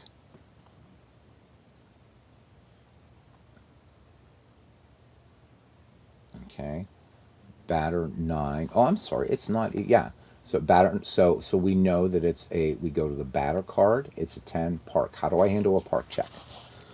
If anybody is still here, I'll wait for a few seconds. If nobody answers, I'll just show you again. Go to power. And then I'm going to know what number that is by the blue die. And I can't forget it because it's showing me a blue die. So this is a 9. And this is going to be a base hit and an advance of 3 runners. So Hal Smith comes through big time on this one. So we go this one, and we just go. We can just do it this way. You could either do it as a 2B plus 8, but as I know 3 run, let's just do it like that. It brings in a score. Okay. So St. Louis cuts the lead in half. It's now 4-2. Gary Mao, how you doing, man? Great to see you. Fashionably late, but that's all right. Great to see you, buddy. All right, here's Bob Miller, base hit last time. So 4-2. No, you don't do the +1. On a park check, it's just it's so think about it this way. No. Okay, so MV, you're catching it, and that's good because you're at the point of uncertainty, and that's when it's sinking in. Learning theory tells you that, and it is absolutely true. Okay, when you're doing a power check, you are doing a check strictly on that hitter's power, and that's it. Park check, think of it as ballpark factor in other games. That's kind of what this is doing, but it's also a ballpark factor taking into account that hitter. So in that case, on a ballpark check, it's already determined in a hitter's park that hitter is going to hit. In this case, he's got a double on this particular factor, and it happened to just be a 3-run double, or whatever the hell kind of double it was. I don't remember now. 3. So for a power check, if it's a hitter's park, whatever that power result is. So let's pick 11. Let's say that this was 11 that your batter rolled. But this is a hitter's park. Now we're talking about power, not park. All I do is I move up 1, and all of a sudden that doubles a home run. If it's a neutral park, you just accept the result. If it's a pitcher's park, you bump down 1. So what kind of difference can that make? Well, on a roll of, let's say, a 4, which would be a neutral park, if it's a hitter's park, that becomes a single, and if you got runners on, those runners are going to advance 2 bases. So let's say you had a runner on first, now you got runners at the corners. Okay, we said it as a 4 is going to be a fly out, and a 3 will be a fly out. So for a park check, you don't move up or down. You just accept the result of that blue die. Okay, I'm holding on. Holding on. I'm going to wait for MV to ask his question. Thank you guys for hanging in for this longer broadcast on what I believe is a really A-tier game that will be an S-tier game. There's a VV8 and VV8 and VV8. And don't hurry, you're fine. I want you to make it. So ballpark, look to power. No, power is plus or minus 1. Right. Park check is you just take the reading. Power is the move up or down, depending upon what kind of park it is. Right. So power check.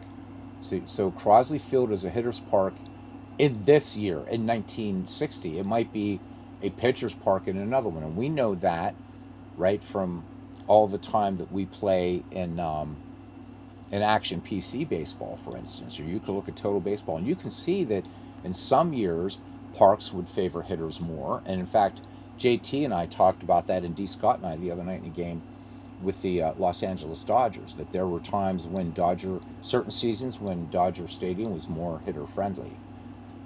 But a lot of times it was more pitcher friendly.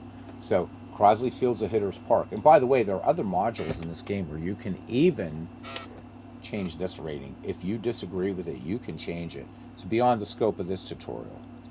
Okay, so you get a power off the bat result. Okay, so for example, you get a power off the bat result. Okay, then what? Okay, let's just do it. Let's just sort of, I wish I could just make the dice do it. But let's just say that Bob Miller, all right, let's create it here. So let's say this red die says 11. All right. And that's a batter chart. And let's say it's a power check. And let's say it's a power 11. So I'm going to go down here, and there are three possibilities. Okay. Because this is a hitter's park, or because of right, then you are checking power. So it's nuanced. All right. This is a hitter's park, so I'm going to move up one, and Bob Miller has a 2-run homer. If I leave it at neutral, he's going to have an RBI double. See that? So it's a 3-base advance. Boom, boom, boom. And if it's a pitcher's park, it's still a 3-base advance. Okay. Power right check if hitter park right. So power, and then is a hitter park, go up one. If it's neutral, stay where the dice result is on the blue die, and if it's a pitcher's park, go down one. Let's do another example, okay? And let's pick this one. Let's do possible. Again, we'll do possible. Let's do where there's only one option, one way for a base hit. So let's say his power check result is 4. Now, right now, in a neutral park, you just accept that. If it's a hitter's park, that fly ball turns out to be a base hit with a 2-base runner advance. If, again, we go back to our neutral rule of 4 and it's a pitcher's park, it's still just going to be a fly ball, impossible tag. Or it would be a tag. I'm sorry, not possible tag, it would be a tag. So let's say it'd be a fly to center, this runner is going to tag and he's going to advance. Park checks. Park checks just have to do with the type of, right, just it's a hitter's park. So, and it's going to be, you don't worry about that. It's just this column serves 2 different purposes, and there's not enough real estate to add another column. This is a park effect for hits. When it's a park check, when it's a power check, it is what it is. Okay, so park check, hitter's park. Let's again just do this. His power, or the park check says 11. I go to 11, it's a double. I don't have to do anything else. It's a double. And since there's a runner on, that's going to be an RBI double. If there was no runner on, then it's just going to be a double. But we can see it's a 3-base advance, so this is going to be an RBI double even if you had a runner on first. It's just a double. There's no moving up, moving down. You don't have to check whether it's a hitter park or not. It's a double. That's it. All right. We got you in taps. Nice, nice, nice. All right, one away now, and here's Bob Miller, who's been waiting to swing. Park check, yes, park check does not require the up or down. It doesn't. Okay. All right, so what do we got here? We got, so like I said, when the zone lines disappear, something's going to happen. That's not going to necessarily be a ball in play. So it could be a wild pitch, possibly. It could be a strikeout. It could be a walk. In our case, this is a walk. Why do I know that? Control. So what I'm doing is, again, you're reading left to right. Pitcher, control, defense, which this is going to come up automatically anyhow. Okay, batter, left, right, power, speed. But call this power park. There's not enough room there to do it. It's something you're going to have to remember, I suppose. Okay, unless he can make that a little larger, but I don't see how unless we take this real estate out a little bit here. But it's really an easy rule to remember once you get it. Okay, so anyhow, this is control. So I go to control and I see it's 4. There's my terminal play. It's a strikeout, and I just record it as such. So Bob Miller strikes out, and that is out number 2. Okay. All right, we are down to Joe Cunningham here. Back to the leadoff spot here. Cunningham has lined out into a double play and struck out in this game. And here's the pitch, and All right, I look at that.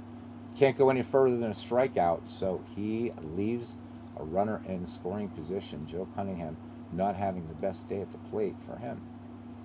All right, that's it. Oops, what did I do there? Stupid. There we go. Now let's talk about fatigue. And fatigue is an interesting thing in this game. So look at Bob Miller's card right now, and specifically look at row one. Notice that on a pitch roll of one from that red die, he gets the strikeout, and he's going to be striking out batters on a control roll from 1 to 6. But watch what happens with row one as soon as I close this. Now all of that has moved up a row. So now on a roll of a 1, that is not a strikeout. It's going to be a control roll. So now the strikeouts are from 1 to 3, and then there's the drop K. So now instead of 5 rolls in a strikeout, it's 4. That's to represent that fatigue. So at this point, you might want to see what your pitcher wants to do, or your manager wants to do. So Cardinals are down 4-2. And he's saying relief pitcher, yes. Now, what I've got to do here is I don't remember if I turned on. No, I did not. So I'm going to have to turn on advanced to show you how this works. Well, first, no. For normal, all you have to do is go to your bullpen, select your pitcher, and put him into to play the game. No warm-up required. Okay, I'm going to cancel this bullpen call. Now I'm going to show you how it works in advanced, because advanced is super cool. Let's talk about it here for a minute. I love the warm-up mechanism in this game because there's no guesswork whatsoever. None. Okay? Pitchers that are warmed too little, that is less than or equal to fewer than 3 batters, or warm too early or warm too much, so that's more than 6 batters, will be penalized by a drop in level. Too little is going to be a drop in control, and too much is going to be a drop in pitch. So that's talking about here. Okay? What's cool about this is, all right, it saved my settings. Now, I've got to go to my bullpen. All right? And I've got to figure out here, and notice it says warm-up pitcher selected. So when I go here, Marshall Bridges was actually in this game.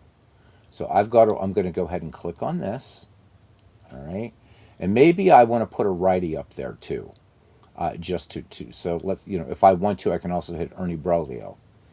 So I could have both of these guys warming up, but we're going to keep it at 1 just so there's no confusion. So warm up, pitcher selected. All right, go back to our current pitcher.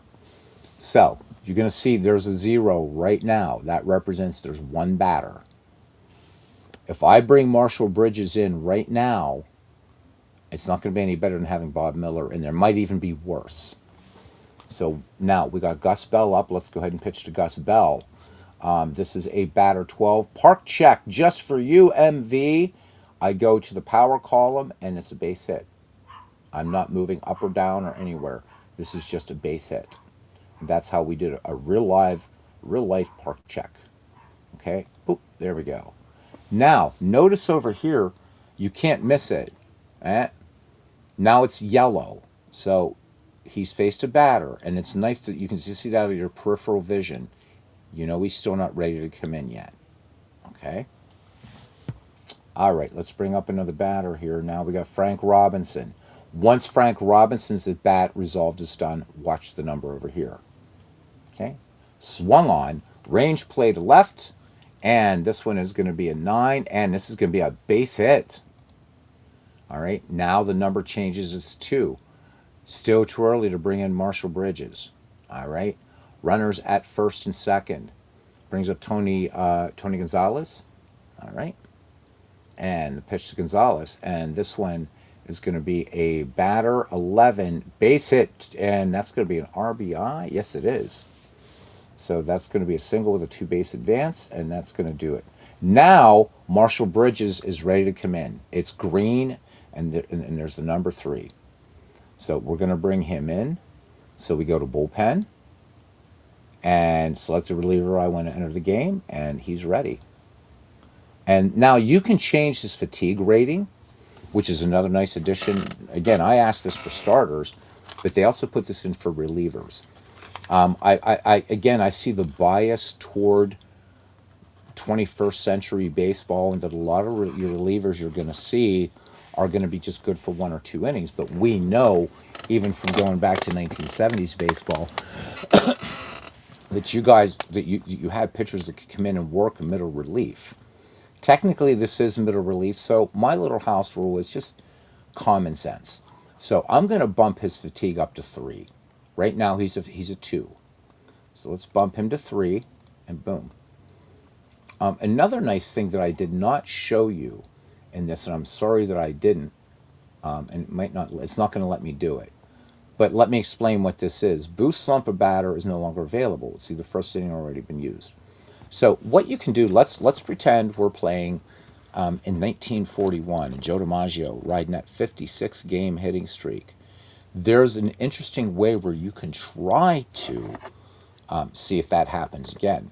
So as you're playing a season replay, right, or maybe you're just playing a one-off and you just want to say, okay, I'm in game 50, right, 57 in Cleveland, all right, and I want to see if Joe DiMaggio, I want to play this game out and see if maybe he extends his hitting streak to 57, in which the Heinz Company offers him a $10,000 bonus.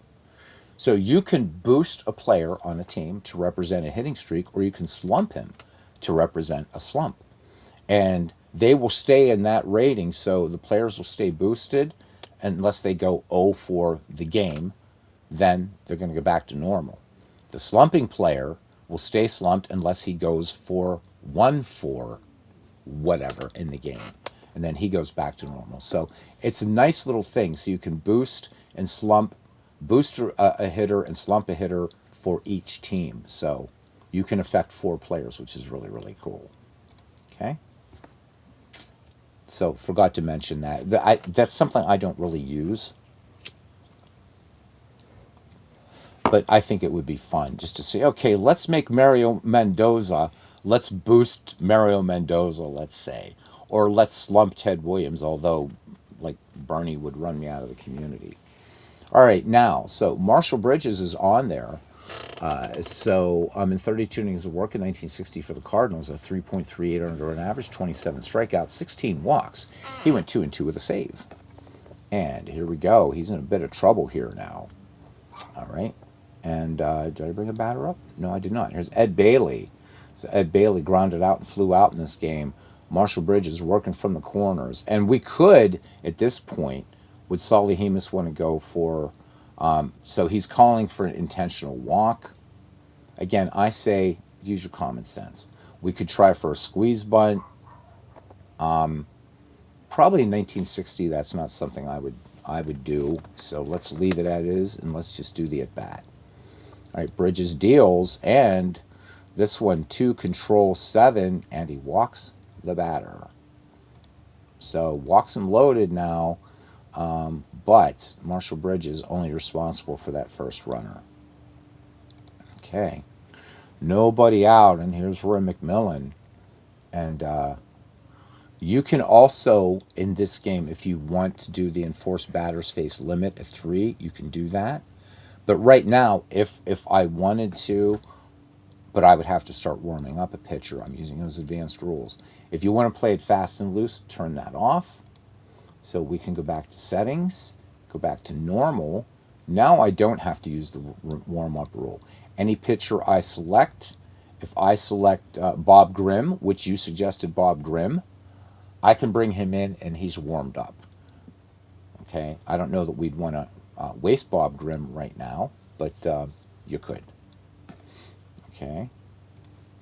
All right, here's the pitch then to Roy McMillan, and this one is going to be a strikeout. So Marshall Bridges picks up the strikeout. How do I know that? 2, control 5. And there's your K. So they get the first out of the inning, but a long way to go here. Marshall Bridge is being asked to do a lot here, and there's Billy Martin. So 1 for 2, flew out to center, and a 2-base hit in this game. And this one is going to be trouble by Billy Martin. Batter 11, and this is going to be a power check. This is a hitter's right. So now we go to power, and guess what, MV?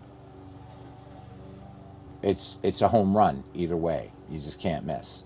It's a 12. Hitter's Park, we can't go higher. Neutral is 12, and a hitter's park is 11. So Billy Martin, big time, grand slam, home run. That was a big one.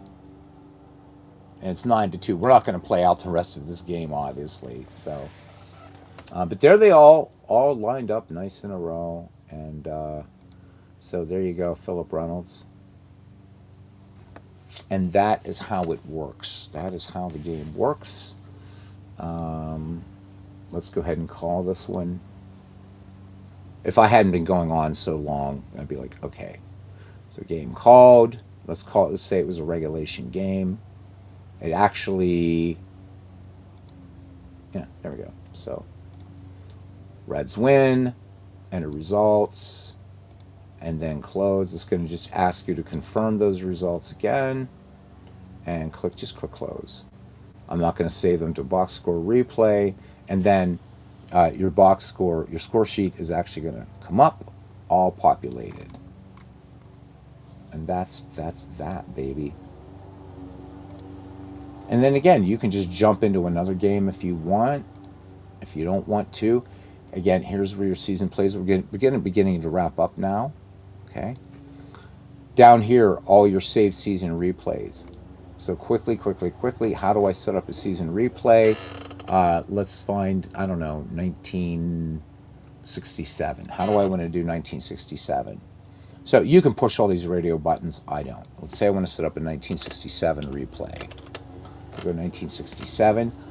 If I want to just do a specific team and not see any other games, right, in the rest of the league, I can just pick that team. So Boston Red Sox, for instance. I would just click on Boston Red Sox and then load that team schedule. But I want the whole season. So I'm going to load the season schedule for 1967. And there it is. Here is the entire 1967 schedule, including the All-Star game. And if you go all the way down here, the World Series as well. And then once we get into the 70s and you have the NLCS, those will be there. And then when we get into the ALDS, those will be there. So right now, if you wanted to, you could just set up a little project and replay the 1967 World Series. And we can see the historical scores and all that kind of stuff, and how the Cardinals just did a lot of dirt there in Game 7 to the impossible dream Boston Red Sox. But let's close this, all right? And let's go ahead and close this.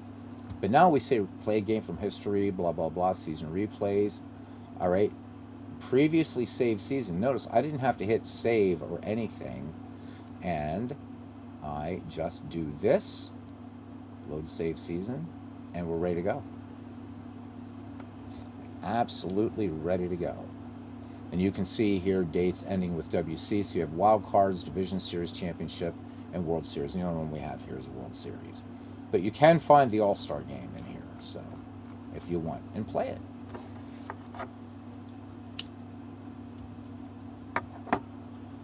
Go a little bit further, just to show you how much you can pick a game and just do manual entry of a game. So let's say you don't even want to use this as a board game companion. You want to use this as a bookkeeper. So let's just take Yankee Senators, opening day 1967. And the Yankees blanked the Senators 8-0. I can click on this, go to manual entry, and I can just, as I'm rolling up a game, I can just do manual entry. So I can enter stats for right now the Yankees or the Senators, right? But let's start with the Yankees. And then you're going to have the batter's name. And look at that. There's your, just pick your batter. So whoever was up. So it would be like Elston Howard. Okay, and there's his position, all that kind of stuff, and we're just going to start entering stats if we want to go that way. Okay, here's your pitcher's input. All right, so as you're going through the game, it's not going to be like Elston Howard, right? And you can add batters and what have you. I don't think that this is something people use a lot, but this would be not using Pocket Pennant Run all. This would just be your little tab, your little letter thing. All right. So, I mean, you can even say Yankees scored 2 in the first, and then the Senators came back with 1 in the second, and so on. So, all right. So you have that option to do that. You can mass play a bunch of stuff. So let's say I want to go, and since let's say we're doing Boston Red Sox, but I don't want to play these games, but I do want the stats. So important that I do want the stats. I want this to track stats. So I want to go to Run Box Score Sim, but you're going to get 2 choices, and this is important. If you do Quick Sim, this is going to be like a lot like that Fast Score that Robert uses. This will not track stats. And it says Quick Sim provides only a final score. Team strength numbers are calculated using player traits, which is then used as a modifier in a die roll for a final score. So no stats. What I think makes this game special, if you're a cards and dice player, is did you ever wonder if you're not rolling up how many games? So let's say what's 154? My math sucks. Somebody else really good at math will figure this out faster than me, of course. But I'll go ahead and do it. All right. So if we do, this is 1967, right? So I don't remember if it was still, but let's just say for sake of argument, it was a 154 game schedule. All right. Are you ready? That is 2,464 games that you would have to roll up. And Christopher Slovic is ready to roll up 2,464 games. Christopher, our Buccos did it again last night, huh? And we beat like, there you go. All right. I'm just talking about the number of games. There's 154 games times 16 teams, let's just say. All right. I know it's more now in 1967, but just to show you. That's a lot of damn games. And so imagine there is that guy on the Delphi forums that does roll up every game in the season. Okay. But, well, I'm talking about in total of baseball, not just in a league. But rather, the point is that what I'm doing here is I want to do a full game sim because I do want this to track stats. This takes a little bit longer, but we're going to do it. Now it's playing these games. And so everything that's happening in the background is auto playing the games, just like Action PC Baseball, just like Out of the Park Baseball. But now I have actual scores. Holy hell, look at this. Cardinals and Giants, 20-2. Woof. So I can pick any one of these games and look at the stats. So let's look at the 20-2 game, and let's show that box score. What the hell even happened here? I have no damned idea. Wow, look at that big. Yeah, so the Cardinals just came out bashing, man. 3 in the first, 4 in the second, 7 in the fifth, 3 in the sixth, 2 in the seventh, and 1 in the eighth. Jeez, nuts. Right. Yep, it's manageable, but I'm not going to do it. I'm not going to do it. I'm not going to do it. I'm just talking about how many total games in a season is what I'm talking about. But yeah, double counting. So it's still those games with the National League and games with the American League. Still, I'm not good for you guys. You slow some 938 college football games. God bless you, man. To me, it's not. But even if it is manageable, second step though, Christopher, is thinking about the housekeeping of all of these stats. So let's actually, we're not going to, I can always delete this season. Let's just go down here to make this a little bit meaningful. It's going to take a while. We can talk for a few minutes. And let's go all the way into July. And it's going to take a little bit. It's now going to do all of these games. I'm not sure why it stopped me there. But we're going to go ahead and just say yep and yep. There we go. So it's going to stop you occasionally. But again, you're going to be able to search stats. So unless you're somehow keeping these stats, right? Because Fast Score doesn't keep stats. So when you've watched, and I'm not knocking it, but if you watch Robert's 10-minute ticker, all right, and he'll say, his Mets had a happy recap and won 4-3. But you don't know who did what in that game. You have no idea, right? So let's say he's doing the 69 Mets. I said 86. 69 Mets. Maybe Cleon Jones walked it off. You have no idea. So this is a way, if you like to track stats, is a way to do it. Does it take a while? Yeah. It's, this is not baseball. There's nothing faster than baseball for Windows than for doing a replay. If this was baseball for Windows, we would already, it can do a whole season in just a crazy amount of time, just little time. Everyone behaving in here? Yes. Everybody except you, Philip. Everybody except you. So, yeah. And your Reds won. Your Reds won. There was a cloudburst or something, but the Reds won.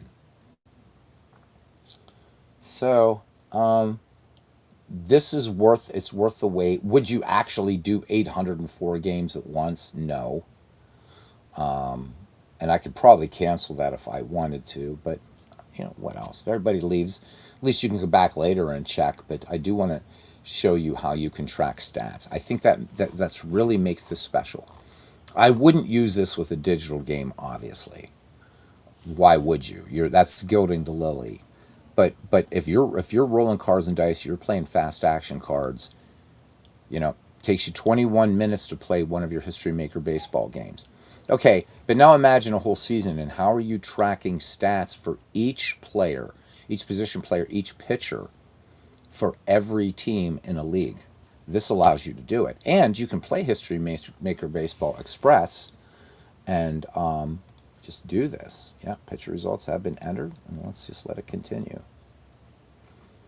I'm not even really worrying about it not being fast. If I want to rip through something and do a whole season, Baseball for Windows is the one I have sim. I haven't seen a baseball game faster than that. I think Diamond Mind is pretty fast, but Baseball for Windows blitzes.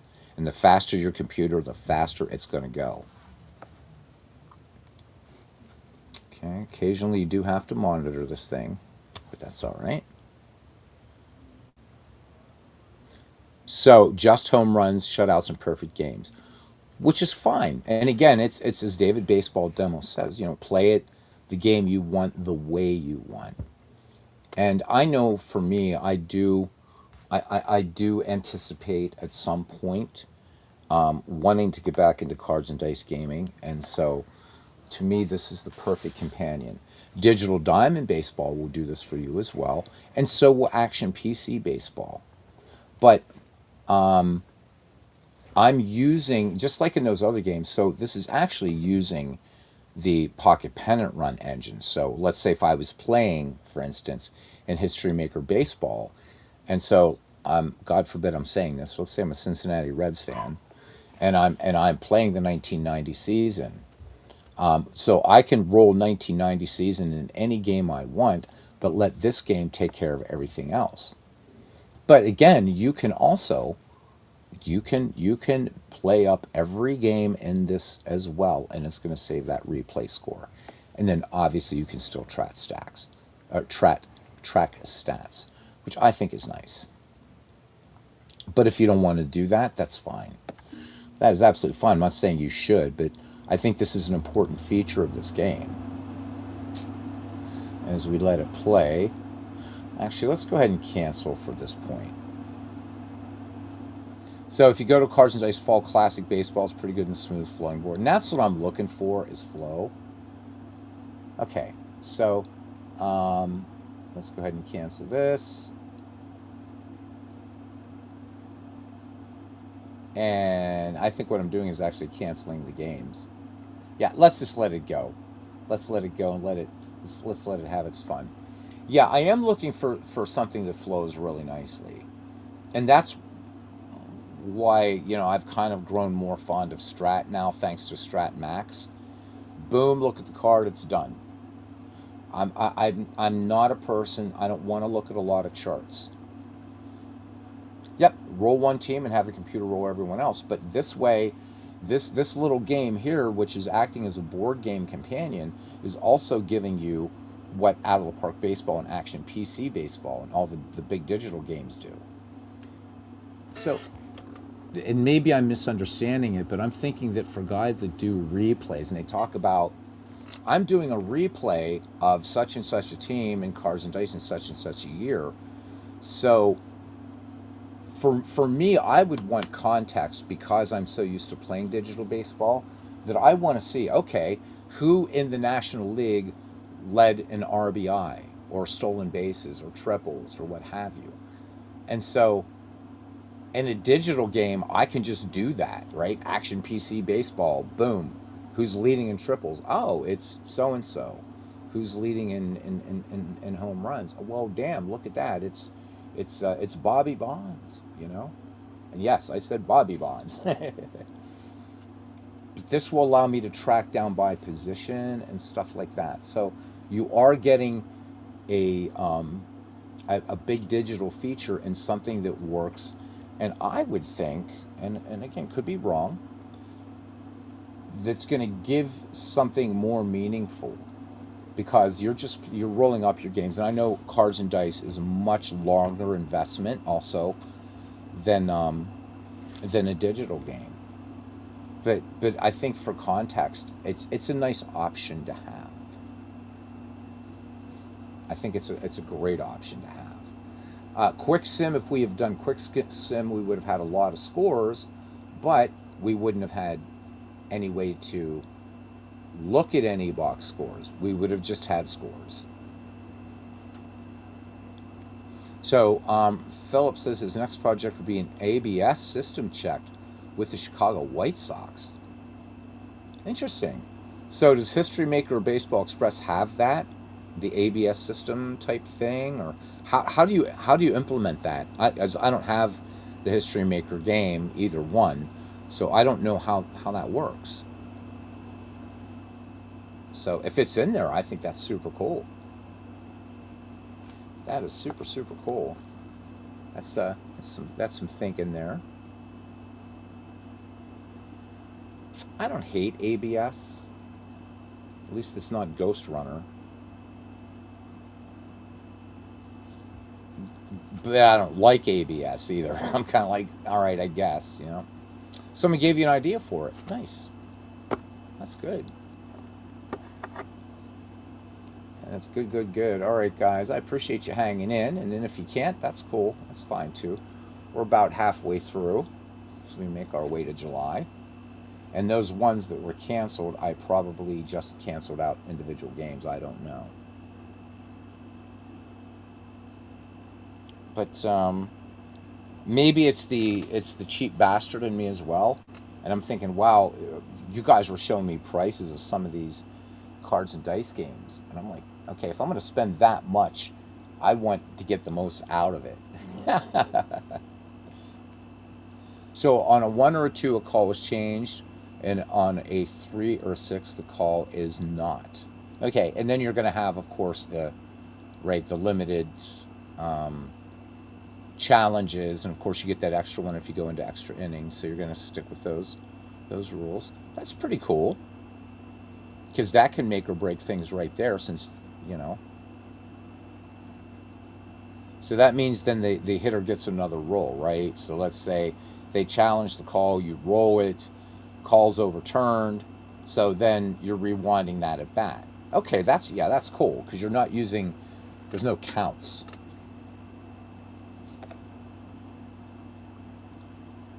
I'm really putting this game through its paces here, geez.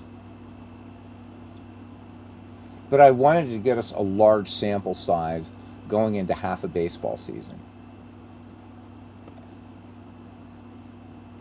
And you can see here it is. It's all of these are being recorded, which is real nice. We got about 3 minutes left on this. So a strikeout turn. Okay, so a strikeout turns into a walk. Okay, so it's not. So that's how you'll do it. Okay. Because I just thought the other way would be to do it. Okay, it was a challenge, re-roll, but walk would be a strikeout. Or okay, that works. Yeah, that's a cool idea. Keep us posted with what's going on with that, Philip. That'll be a lot of fun.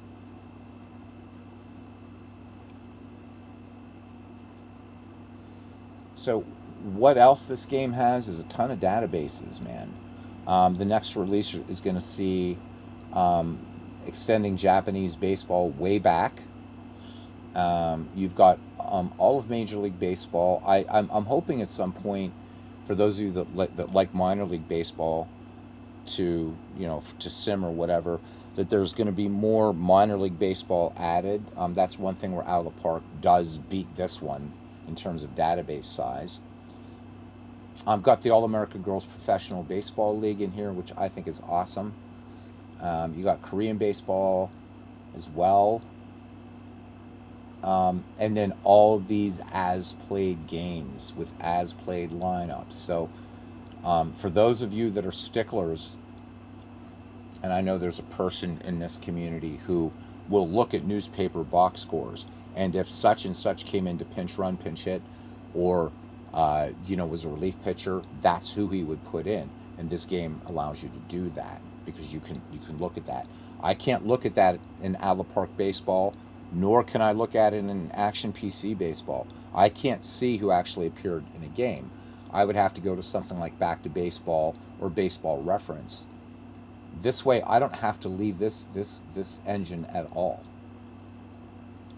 And just to see, oh wow, okay, they brought in whatever they decided to bring in Rob Dibble ahead of time just because they really need Rob Dibble to hold this down and stop the bleeding because nobody else is getting done. So we're going to bring in one of the nasty boys. And so I can see, when did he come in that game? We're almost done here, I promise. And I hope that this is helpful for people later. If it is, please let me know in the comments. I'd really, really appreciate it because I do like to do these kinds of tutorial things, and I know they tend to be information overload. But if it can get you to understanding a game a bit better, then that's a good thing because we all learn from each other. So Chris, they're correcting me on numbers of games. I appreciate that. I really, really do. Didn't realize I was double counting. Still, I'm not going to do 1,300 baseball games. I just don't have the time. I wish I did. I wish I had the time and the years. I don't have that kind of dedication. It would be fun though. It would be fun, and maybe if I did spend $110 on a baseball season, maybe I would. I'm like, damn it, I spent all this money. I'm playing every game in this season. I would at least pick a season that had like just 16 teams, or maybe just play a National League one with like 8 teams. It's like, okay, I got 8 teams. I want to play every game in the American League, whatever. So, no, I don't need a team effort. I've got this, so I wouldn't have to do it. I would just play whatever games I want in the game of my choice, and I trust this baseball engine just as much as I trust Digital Diamond. The only reason I don't use that is the syntax. I just don't really feel like getting my head around like that weird double play we had earlier. I'd be like, what the hell do I do with this? So 5 teams and payoff pitch is $100. Holy moly! Wow.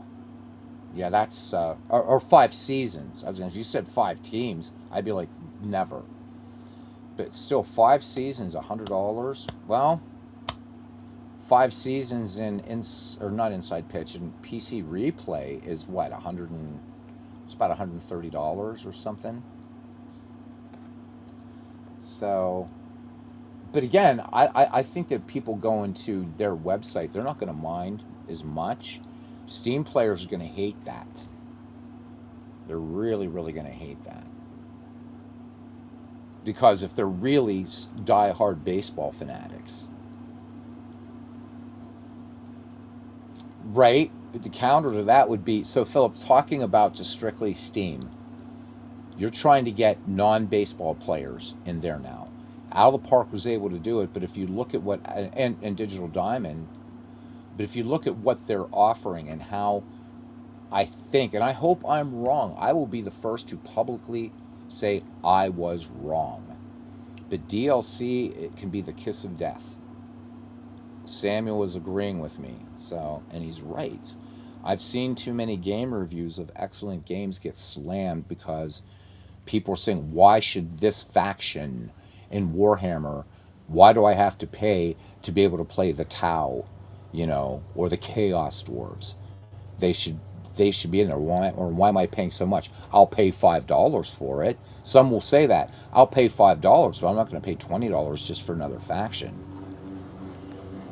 My worry in Steam is that people are not going to know that a lot of work went into a cards and dice baseball game.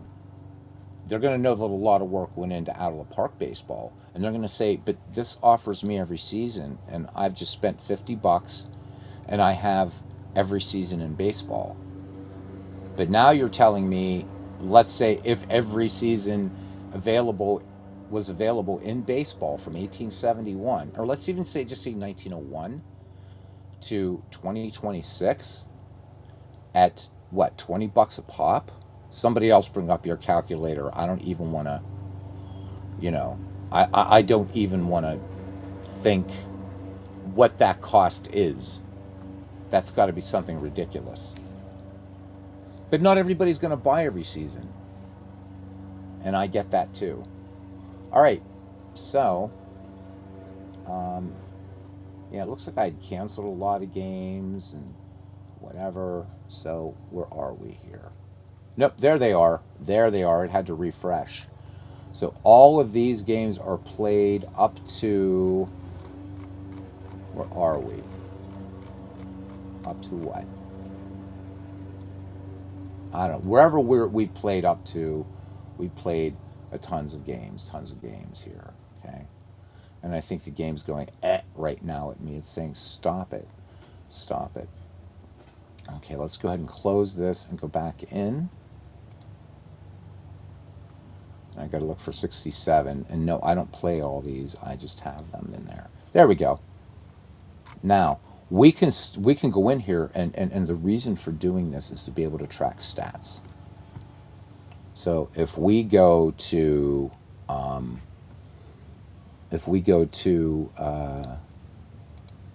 stats, all right. So I can pick any replay that I have going on and start tracking stats. So let's see, for instance, in 1967. Let's search Roberto Clemente. Okay. So if I start typing his name, there it is. So now I'm searching for Roberto Clemente, and right. Oops. All right. I'm choosing him, and then I want to see. I just want to see what he's doing. I can do that. All right. I can switch to Doug Clemens, whatever. All right. And let's go to, I guess, home runs. And there we see that Roberto Clemente right now in this 1967 has 18 home runs. So this is not the actual 1967 season. This is our project that we're doing. Okay.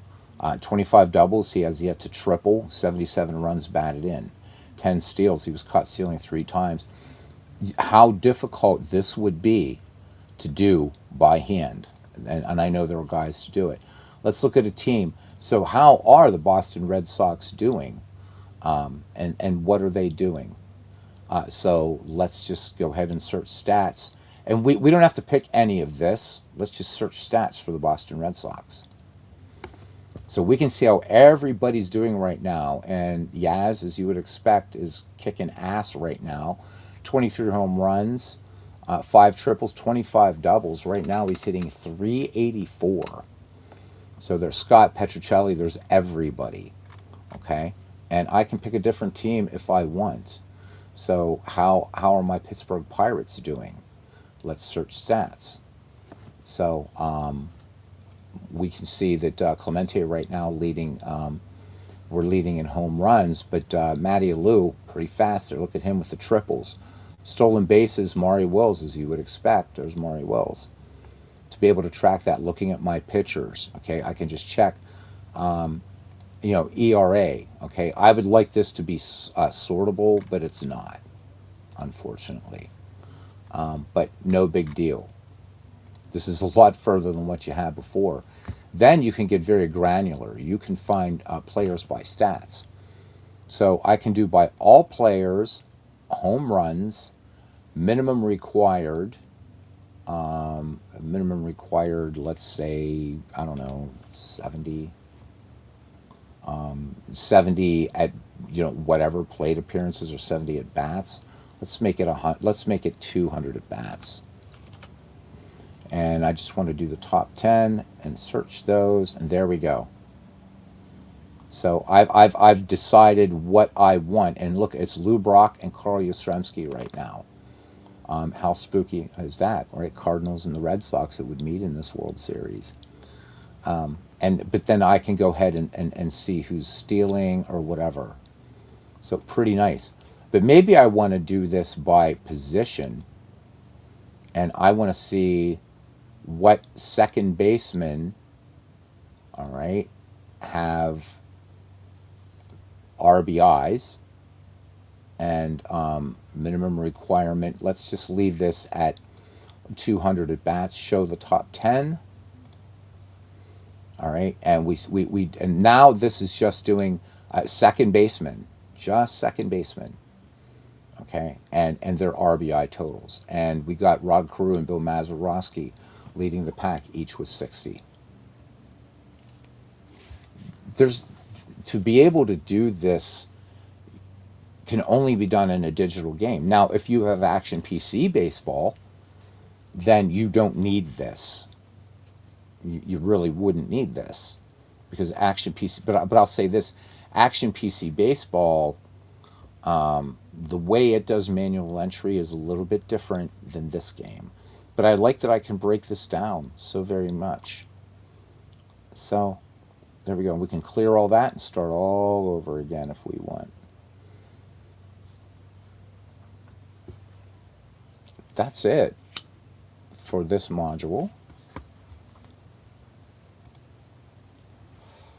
I'm kind of doing this on kind of purpose, this sort of information overload. Here was a Yankees-Red Sox game. Let's just look at the box score in that game. And there we can see everything that happened. This was a close one. And the Yankees got the lone run in the bottom of the fifth. So you would need a pretty hefty binder, even for everything that we've done here, to be able to just search very quickly. I want to go back and look at this box score. Now, if you're doing just one team and you don't care about the context of the rest of the season, then don't worry about it, But it's nice to know that you have the option to do so many things here. Let's close 1967 for now, and close this and touch upon a couple other things. So up here, you can, of course, create any team you want. You can also look at their stats. So right now, we brought in the 1917 White Sox on this 1968. This is an active project. So we do have to kind of talk about why projects are a little bit different than season replays, and how you create teams, right? So we can add teams. We'll get to that. But let's pick a team that's just in here, and let's look at the 1968 Detroit Tigers for a minute, okay? So just to do quick, this is like your mini baseball reference, okay? And I can show team stats, and I can see their stats for 1968.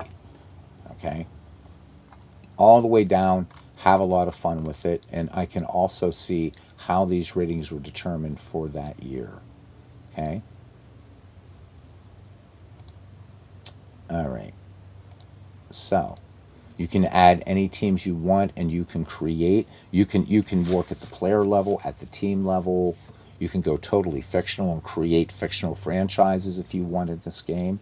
This is where you can edit the name of the manager in the park. All kinds of stuff that you can do in here. Save lineups.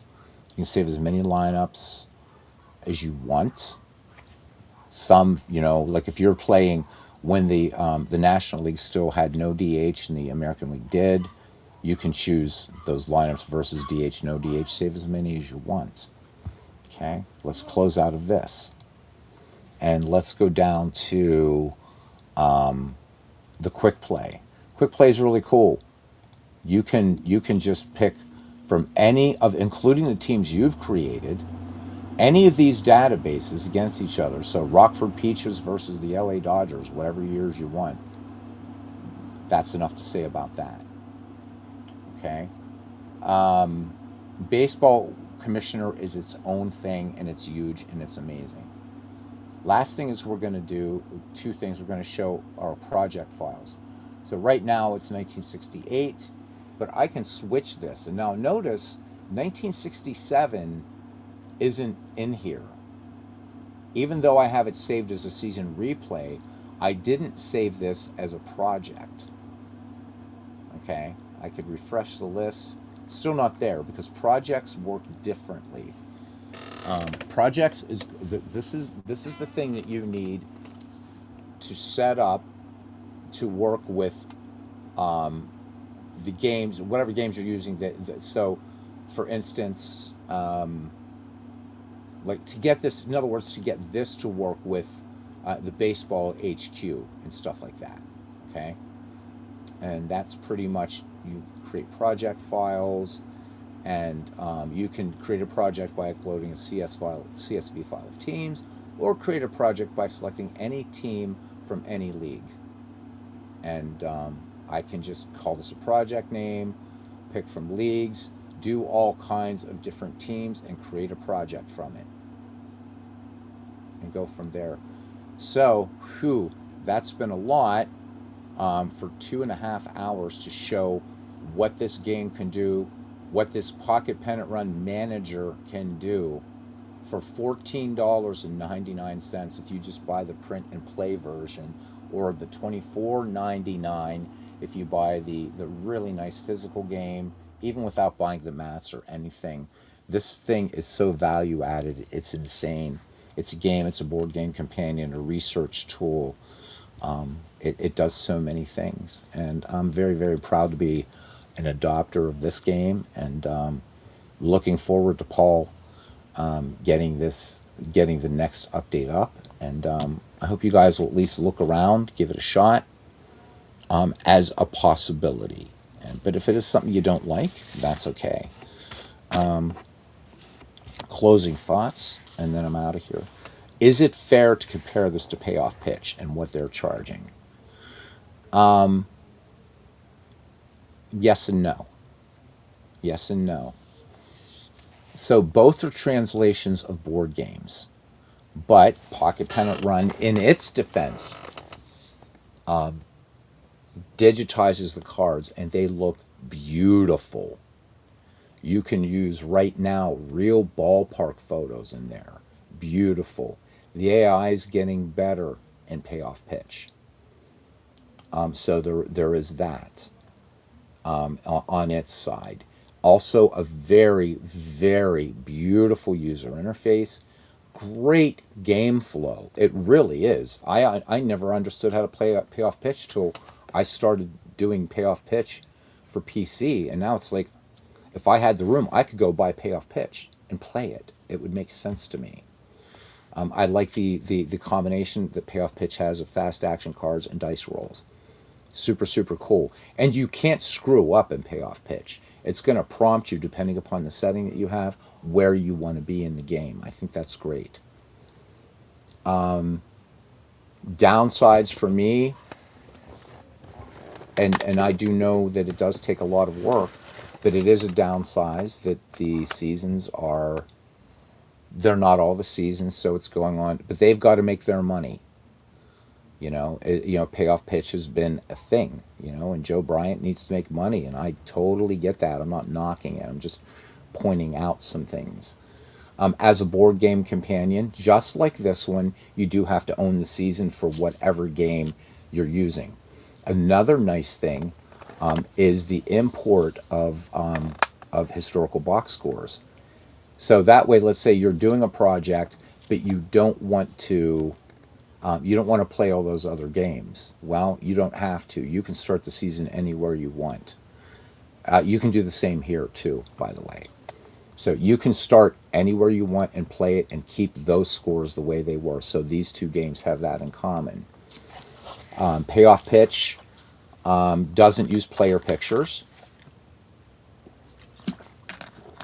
And this one, out of the rip, doesn't, because you're not allowed. But you can download player photos into this. And you're not, since you're playing this game, but you're not doing it for commercial purposes, that's not a problem, right? And that's the same with the logos. So only two games are really allowed to do that legally, and that's MLB The Show and Out of the Park Baseball. The other ones can't do that, and that's okay. There's workarounds that how an end user uses a game. I mean, how's Major League Baseball going to say you can't let players use real images of ballparks or logos or whatever? So, CM Smith says, "Yeah, I get Payoff Pitch is a great game, but not giving a limited season, expecting us to buy seasons next week doesn't cut the mustard for him." And I have to agree. I think that again, a limited season would be good. So that way you get all 30 teams. Pick a year. I don't care. For me, I would pick, say, 2013. Good year for the Buccos. And let me play 80 games with the Pirates and make it time limited or game limited. So that way I can see, I want a larger sample size of how's it track stats? How does it do this? How does it do that? Whatever. I don't think that, you know, that's the five what is it you said way back, Samuel, that they're offering right now. It's way back. I would have to check. Yeah.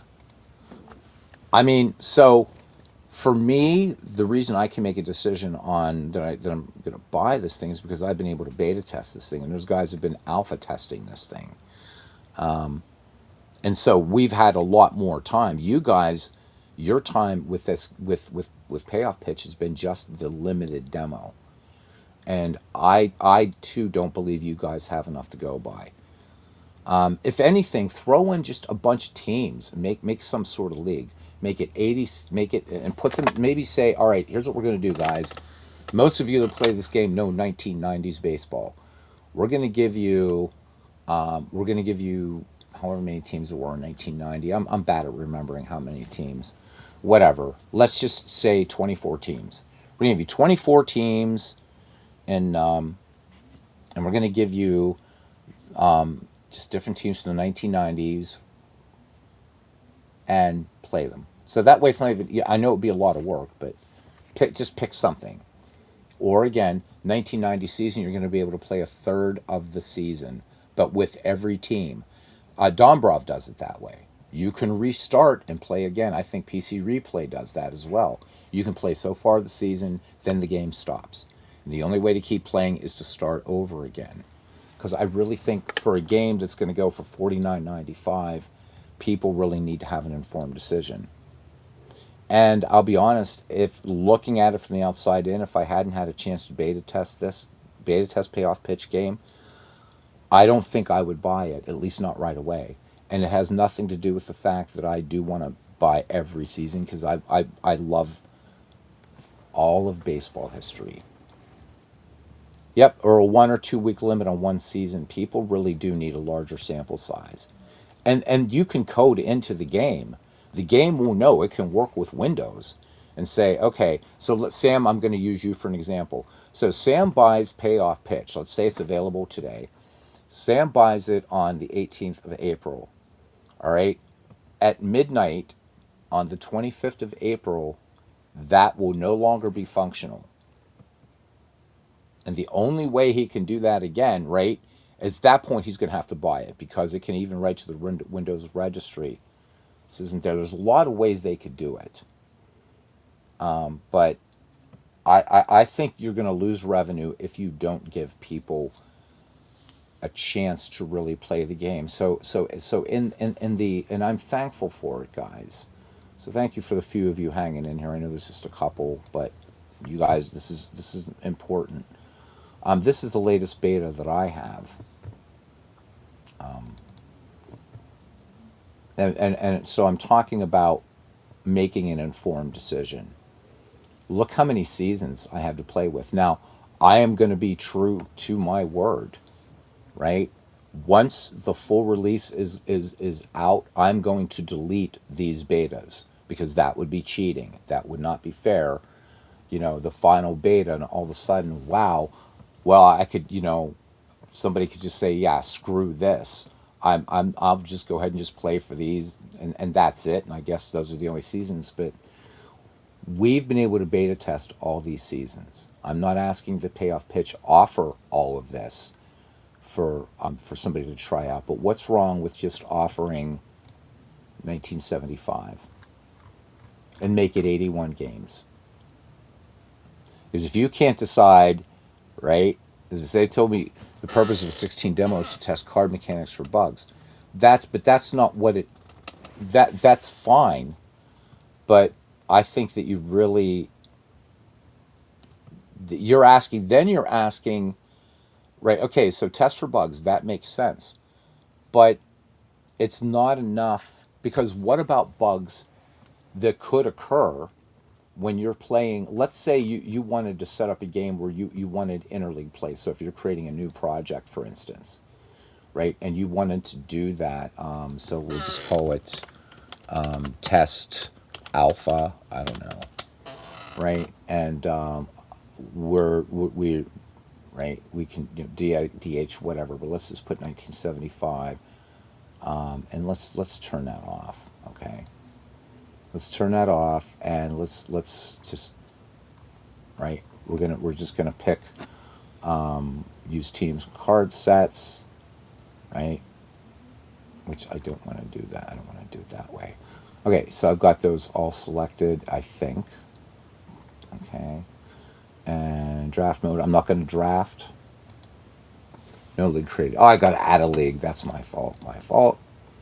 My fault. My fault. My fault. My fault. My fault. Other guys do this better. I don't usually create anything here. Um, but I guess my point is that um, as I'm selecting all these teams or whatever, select all. There we go. And then what have you. So I got to create at least a league and assign. I'm not going to get into that. My point is go ahead and create that. Okay, league name, National American. Let's go ahead and go through it because I don't want to be unfair. Okay, National League, entered. American League, entered. Okay, then division names, East, West. At least you get a quick tutorial on this. American League, East, West. Team assignments. Okay, so it's already kind of doing it that way. Okay, we don't have anybody in there yet, so whatever. Select league. I can put them anywhere you want, anywhere I want. So there, California is in the American League West. It's a little bit of work. There's probably a faster way to do this. Check teams for bulk operations. I don't want to do that. Okay. But then once I'm in there, I can start changing up rules. I'm not going to sit here and do all of this. I'm not. You guys can just mess around with this. But you can then, let's see, all teams, all leagues. Let's do all leagues. Let's just do the American League, so we can see they're done. Okay, all leagues, all teams. So I would like to see where you could just give you, all right, we're going to give you 1975, 81 games. Go to town. And I guarantee you that anybody is going to, let's cancel this. You're going to be able to make a decision whether you like it or not, whether it's just buggy or not. Now, when I do buy it, they're going to be putting Legends and Busts 1 and 2 as available. When I buy it, I'm not going to buy any seasons for it right away. I'm going to buy this and then number 2. Because I think this is really, really cool, and probably Negro League stars. So there you go. So it's the game. You get to pick the season you want, and then I'm going to buy 2 more seasons. So this is going to be like an 80, 50, what, 57. It's going to be a $90 investment out of the rip.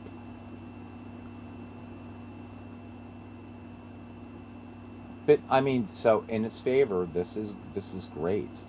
It's beautiful. It's beautiful. And then the fact that you can put in real ballpark fixtures, that this is really easy to use. All right. So, in fairness, good part about this game, I'm really not limited by what I want to do. I can do what I want in this game, from playing it, from just printing out the damn score sheet to playing it as a full-fledged baseball game and everything in between, with the added baseball commissioner HQ stats. This has player photos. I like that. Player logos, which I know are coming to Payoff Pitch.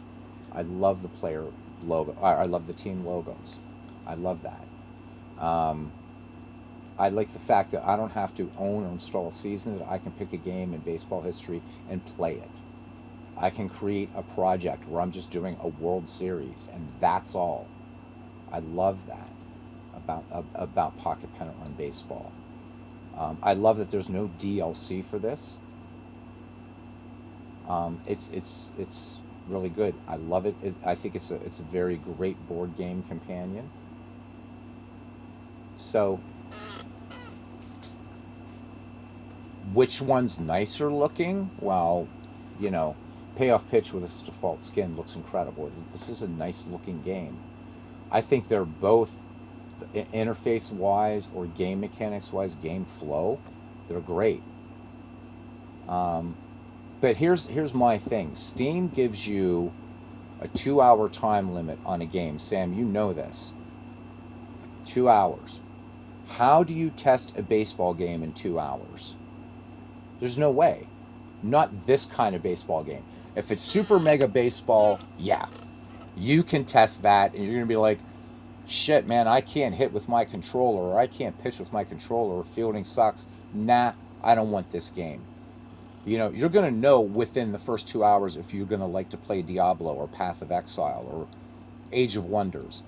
But a baseball game, there's no way. There is no way. So there's the 2-hour time limit in Steam. That's a problem. And I think Steam is the problem for that game. For this game, I don't know whether Craig and those guys will ever think about putting this up there. And as I say, I hope I'm wrong about Steam, but I don't think so. Anyhow, you got 2 alternatives. You can get the more well-known game, or you can get the one that's not so well-known yet.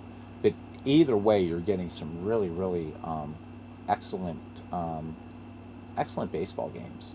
Excellent baseball games. And I appreciate everybody hanging out here for me. And I think that this is way, it is. It's really strict. So Steam's really cool about refunds. I had one instance where it wasn't my fault, but I went over the 2 hour limit because there was some weird glitch in the game. But I had to go back and forth with Steam, and it took about 3 days to sort. But they finally did give me a refund. They have refunded games that I've asked for within that 2 hour time limit. But if you go over it, the game's yours. Yes, hey, Crash, welcome in. Yes, it can print out the PDF of the player cards. That was its original function. So let me show you that while you're here. How you doing, buddy? Hope you're doing well. Everybody that has been talking, they are so thankful for you for that generous demo of Strategy Baseball, and probably going to do a game of that tonight. So it's people really loving it. Bernie said to me today, we were talking, and he said, and I quote, and Bernie's picky. He said, he said, Strategy Baseball, he said, that is a great game. Not a good game, not a very good game, a great game. So, price difference is humongous. Taking a break, thought you check in for a while. Glad you did, Crash. I'll hang out for a little bit. Yeah, so, I know most guys don't want all the seasons. I want them not only for being a completionist, but because if I get an idea in my head, I want to be able to do it. Then I want to know that I've got that season available or a large enough player pool to do what I do. I love doing those things. So it's not just, hey, great, now I have every game for this game and that, or every season this game, that game, or whatever. No, I want the freedom. So there you go, Crash, read that one. Your demo is the model of how to market a game. Great job. Pocket Pennant Run is very deep and very feature rich. And there's more to come. There's more to come. There will be ballpark pictures in this at some point. Now, whether they're going to be the same as, how you can use them in payoff pitch, or whether they're going to be more diagrammatic like you have in Diamond Mine Baseball, still is going to be cool either way. And it's very feature rich. And it's $15. That's the crazy thing about this. But yeah, so print season team player cards, or print selected. So I can print for a season. And I'm just going to pick from just 1982 for whatever. All right. And whatever league name, I'm not going to worry about that. And I have to give it a league name, so we'll just say, we'll call it Test. Test League, LEAGUE, those crazy words. All right, and print season player cards. And there they go. Ripping. Do I want to include the batting cards for pitchers? Yes, I do. Thank you very much.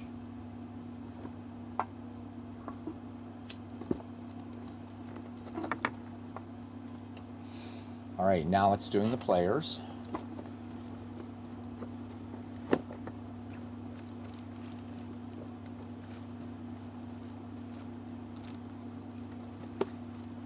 Yeah, the more I play with Strategy Baseball, the more I love that program function. I love that. Because not only is it nice for window dressing, it's really good for informational. What's going on in this project that I'm doing. I love it. Okay, so my player cards are successfully added, and they're in my game sheets folder. So we picked 1982. So let's go ahead and go into our, let's go into Windows Explorer or File Explorer, or whatever it's called these days. I have no idea. File Explorer is what it's called. There it is. And let's go to Pocket Pennant Run. And let's go to Game Sheets. And now I've just got to find it here. Among all these other things. Paul always yells at me because my stuff is such a mess. And it really is. He's right. He's right. I probably should just do date modified. And I'll probably find it that way. Yeah, there we go. 1982 player cards. All right. So And it's, again, sorry for the cheapo bullshit here, but it's loading them up.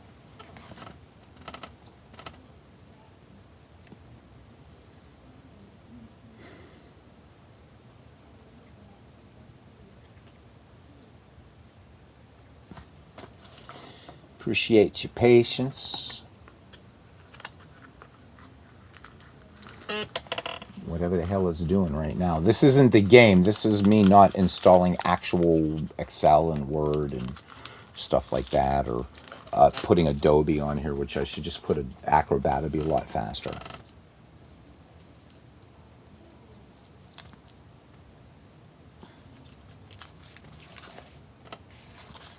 So Crash, it is great to see you, man. Haven't seen you in here in a little while.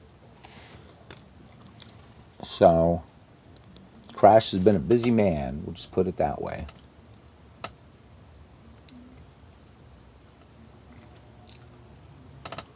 Oh, Marona Manaja Mamma Me. Creating player cards is very nice, but when creating a project, though, isn't there a way to quickly assign teams to leagues instead of manually having to have to do it? Which game are we talking about now? Because I was talking about Payoff Pitch. Now we're back to Pocket Pennant Run. So you know what? Let's see if I can. I don't know if I can. I cancel this out? Because there is a faster way to do this. And we'll just let it do what it's doing. I think Microsoft put out a shite project in this, or program in this trio thing.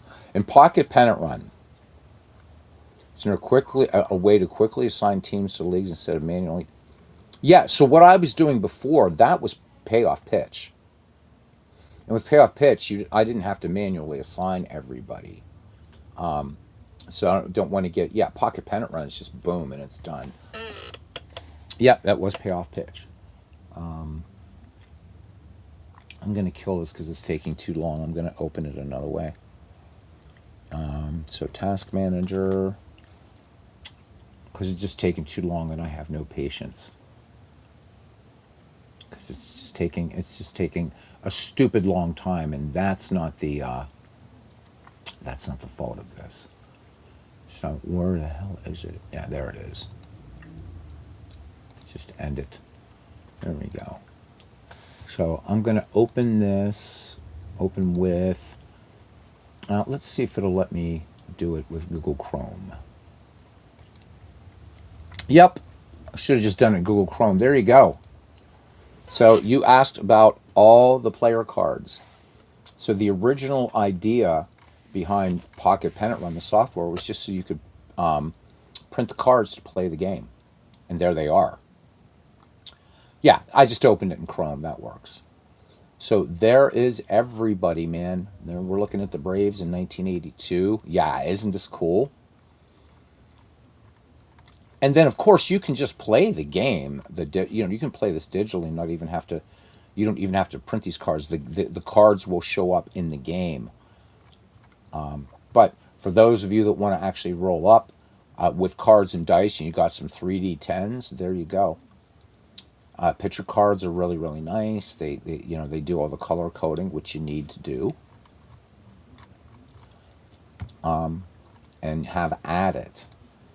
But in the game itself, let's close this, and just really, really quickly.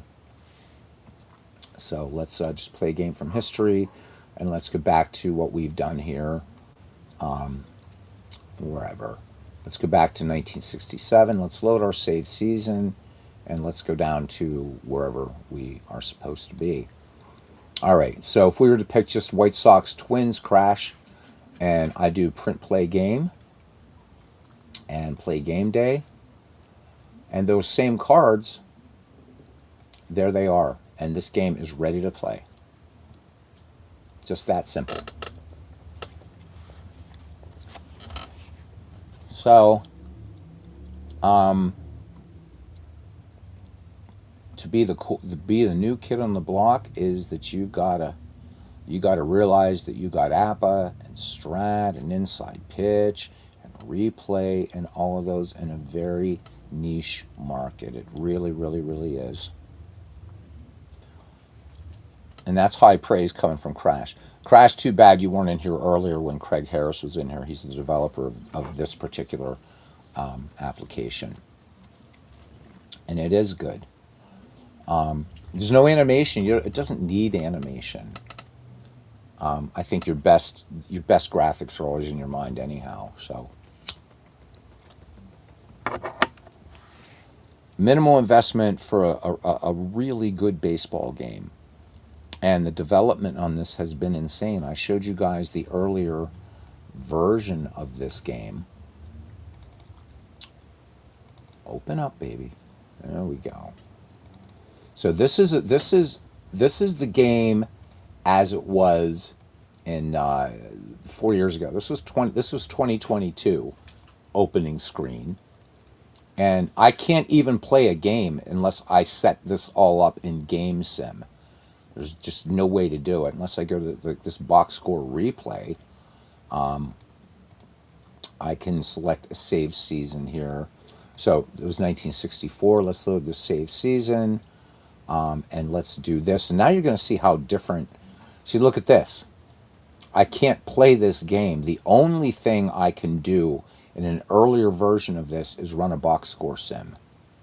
And either the full game sim or game sim. But I can't actually play in this game as it was 4 years ago. I could just print cards. I could create teams and create cards for them, but there's no way to play this unless I go into Game Sim, which is really doesn't quite exist anymore, but I'll show you what it looked like. Not that. Game Sim. And you would have to set all this stuff up, have saved lineups, and then you could go in. Whereas, if we jump out of this game, and this isn't the newest version yet, Paul has that. But you'll be able to see just the difference here, as you would expect any game to develop.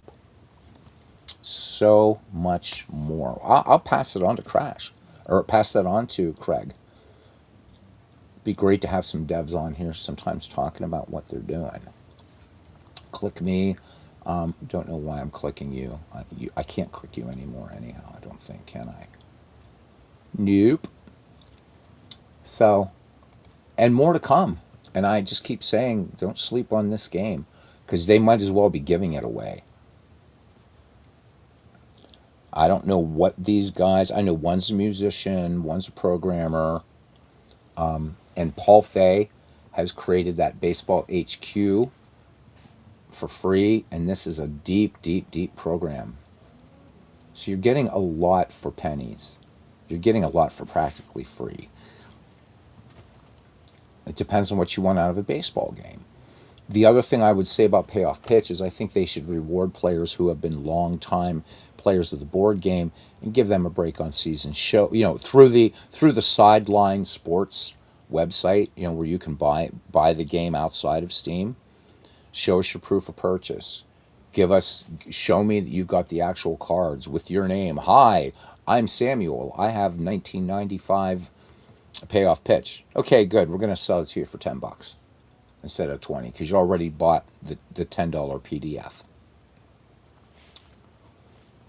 So, and you can use those PDF cards in the board game companion of Payoff Pitch. So, if you don't want to have the sexy digitized cards, you can still use it. But you could also use your Payoff Pitch seasons. Let's close Lenny here, the older one. You can also use it in here too, as well. It's up to you. Again, it's just Steam is going to... Oh, God, I hope I'm wrong. I hope Samuel and I are wrong, and Paul, because we've been trying to warn, guys, give us something here to work with. Give players something to work with. You don't have to give away the store. But it's a great game. They both are, but I love this game and what they've been doing, and I think they're insane, and I've said this directly to Craig. I'm like, what are you doing, man? Raise the price. And he won't. He refuses. He's just like, no. Maybe someday they will, but right now, you're getting all this, and this has gone through Let's see, Betty's the newest one. There's been Lenny, Helix, Goji. I don't know how many iterations this has gone through, and it constantly improves. And when it first came out, it was pretty crashy. The first time that you could actually play a baseball game within the software, it was crashy. It had issues, memory flow errors. But I've been running this thing like crazy today, and it's doing fine. It's, as Paul says, it's about 99.5% solid, and not a lot of games you can say that about. Um, will it get to where baseball for Windows is 100%? I've never had that thing crash on me, and I've never had Diamond Mine crash on me. No crashes, no lockups, no nothing. I'm happy with this, man. I love it. Could be the best. Well, again, I bought a whole bunch of extra stuff with this, but if I would have just bought just the PDF version of this to get access to this, would have been the best $14.99 I spent in this hobby. So, all right, I've bored you guys long enough. That is it. Um, all I'm going to say is that Crash, the community, everybody, myself included, of course, we appreciate. Um, Let me get rid of these. I don't need. Nah, I'm going to get rid of this. I'm going to leave that up here in case I ever want to show again. If somebody says, yeah, but it's blah, blah, blah, I'll say, look where it's come from. All right, gone. Um, Thank you for that amazing, amazing demo. People are really super happy about it. That you, because there's no, the limitations you put in, I think, are good limitations, and people are getting a really great idea of how is this game going to play. I'm going to try this. You're giving them enough to break the game, or to try to break the game, which is what every dev wants. Try to break my game. That's the idea. Find bugs. Let me know. And everybody here is really, really very appreciative. You put together a hell of a game. With that being said, guys, yeah, I mean, just break the game. That helps the dev because developers don't want to put out a bad game. You know, regardless whether they're doing. I mean, you look at what's his name, David Schmidt. Isn't he the guy that's been doing the strategic baseball simulator? Are you guys familiar with that? It's the free game. Um, and there's also, of course, a non-baseball game, the Battle for Westnoth, which has been free forever. But is it SBS? Just, here. So don't get the two mixed up. They're very different games: strategic baseball simulator and strategy baseball. Very, very different games. Yes, that's me hacking away here. David Schmidt, I was right. Okay. So this game has been around forever. It's free. And it's running in a it's running DOS, kind of a DOS in a Windows shell. This guy's been around for ages. It's got a lot of player libraries for so Crash is familiar with this one. Yeah. Yeah, I used to be able to sneak SBS onto my work computers back at Penn State and stuff like that and play it. You can do, you can do season replays in this thing. You can just pick two teams and play them. There's a good team library and stuff like that. There's an old team library, and this is a big, well, they called it a large download. But there's that. You can get some minor league Japanese teams in here and stuff like that. It does have a Python team creator, but I could never figure out how to use it. But it gives you enough, and of course you can use real baseball parks in there.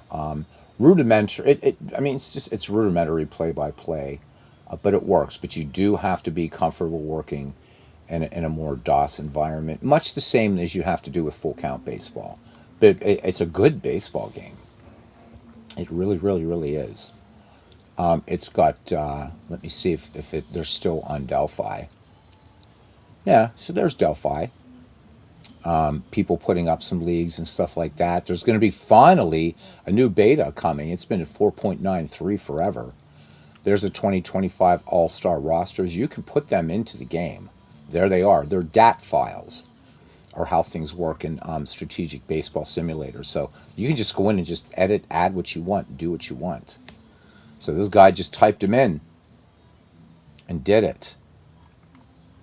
So they want a moderator. I used to be a moderator on Delphi. You couldn't pay me to do it now.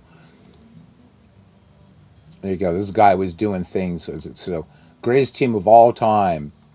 And there you go. You want to pull out this stuff and do things with it. This has a rabid, loyal following. It really, really does. People putting up their Memorial Games projections. There's some minor league peppered in here. There's some Double A. There's some Eastern League baseball for you. So between that and what you're going to find on, let's do it the fancy way, back on this, you're good to go, man. You're good to go. So I don't know if I've never tried to play this as a head-to-head game.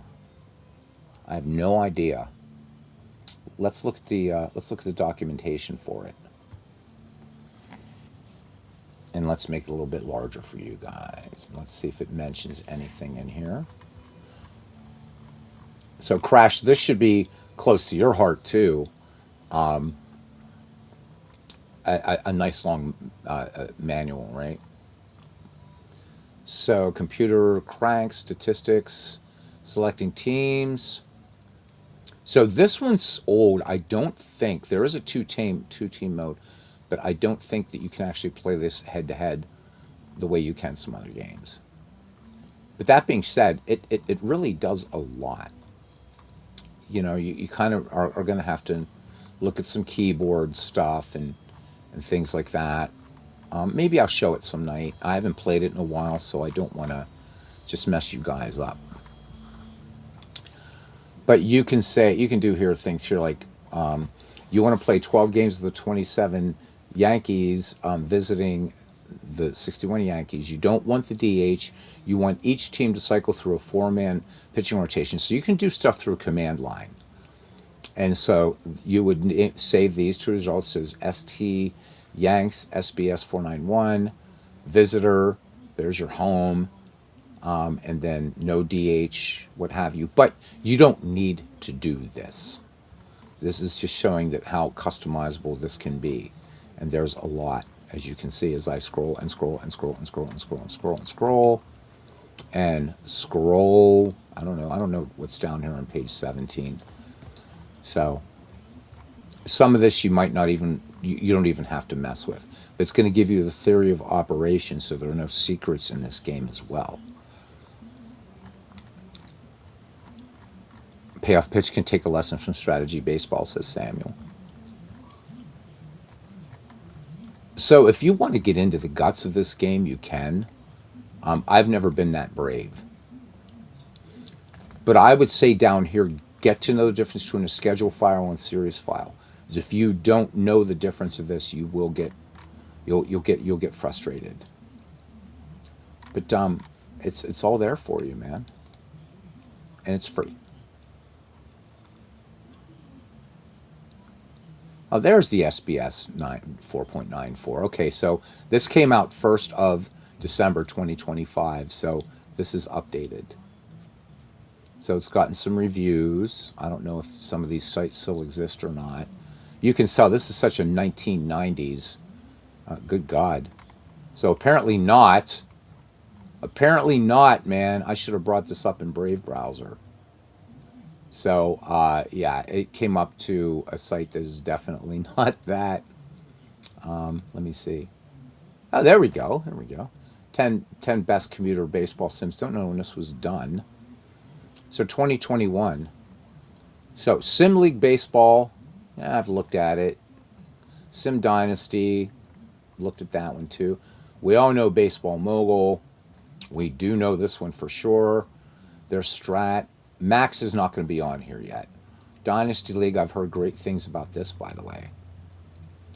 APA, Score Sheet. Look at that. Strategic Baseball Simulator.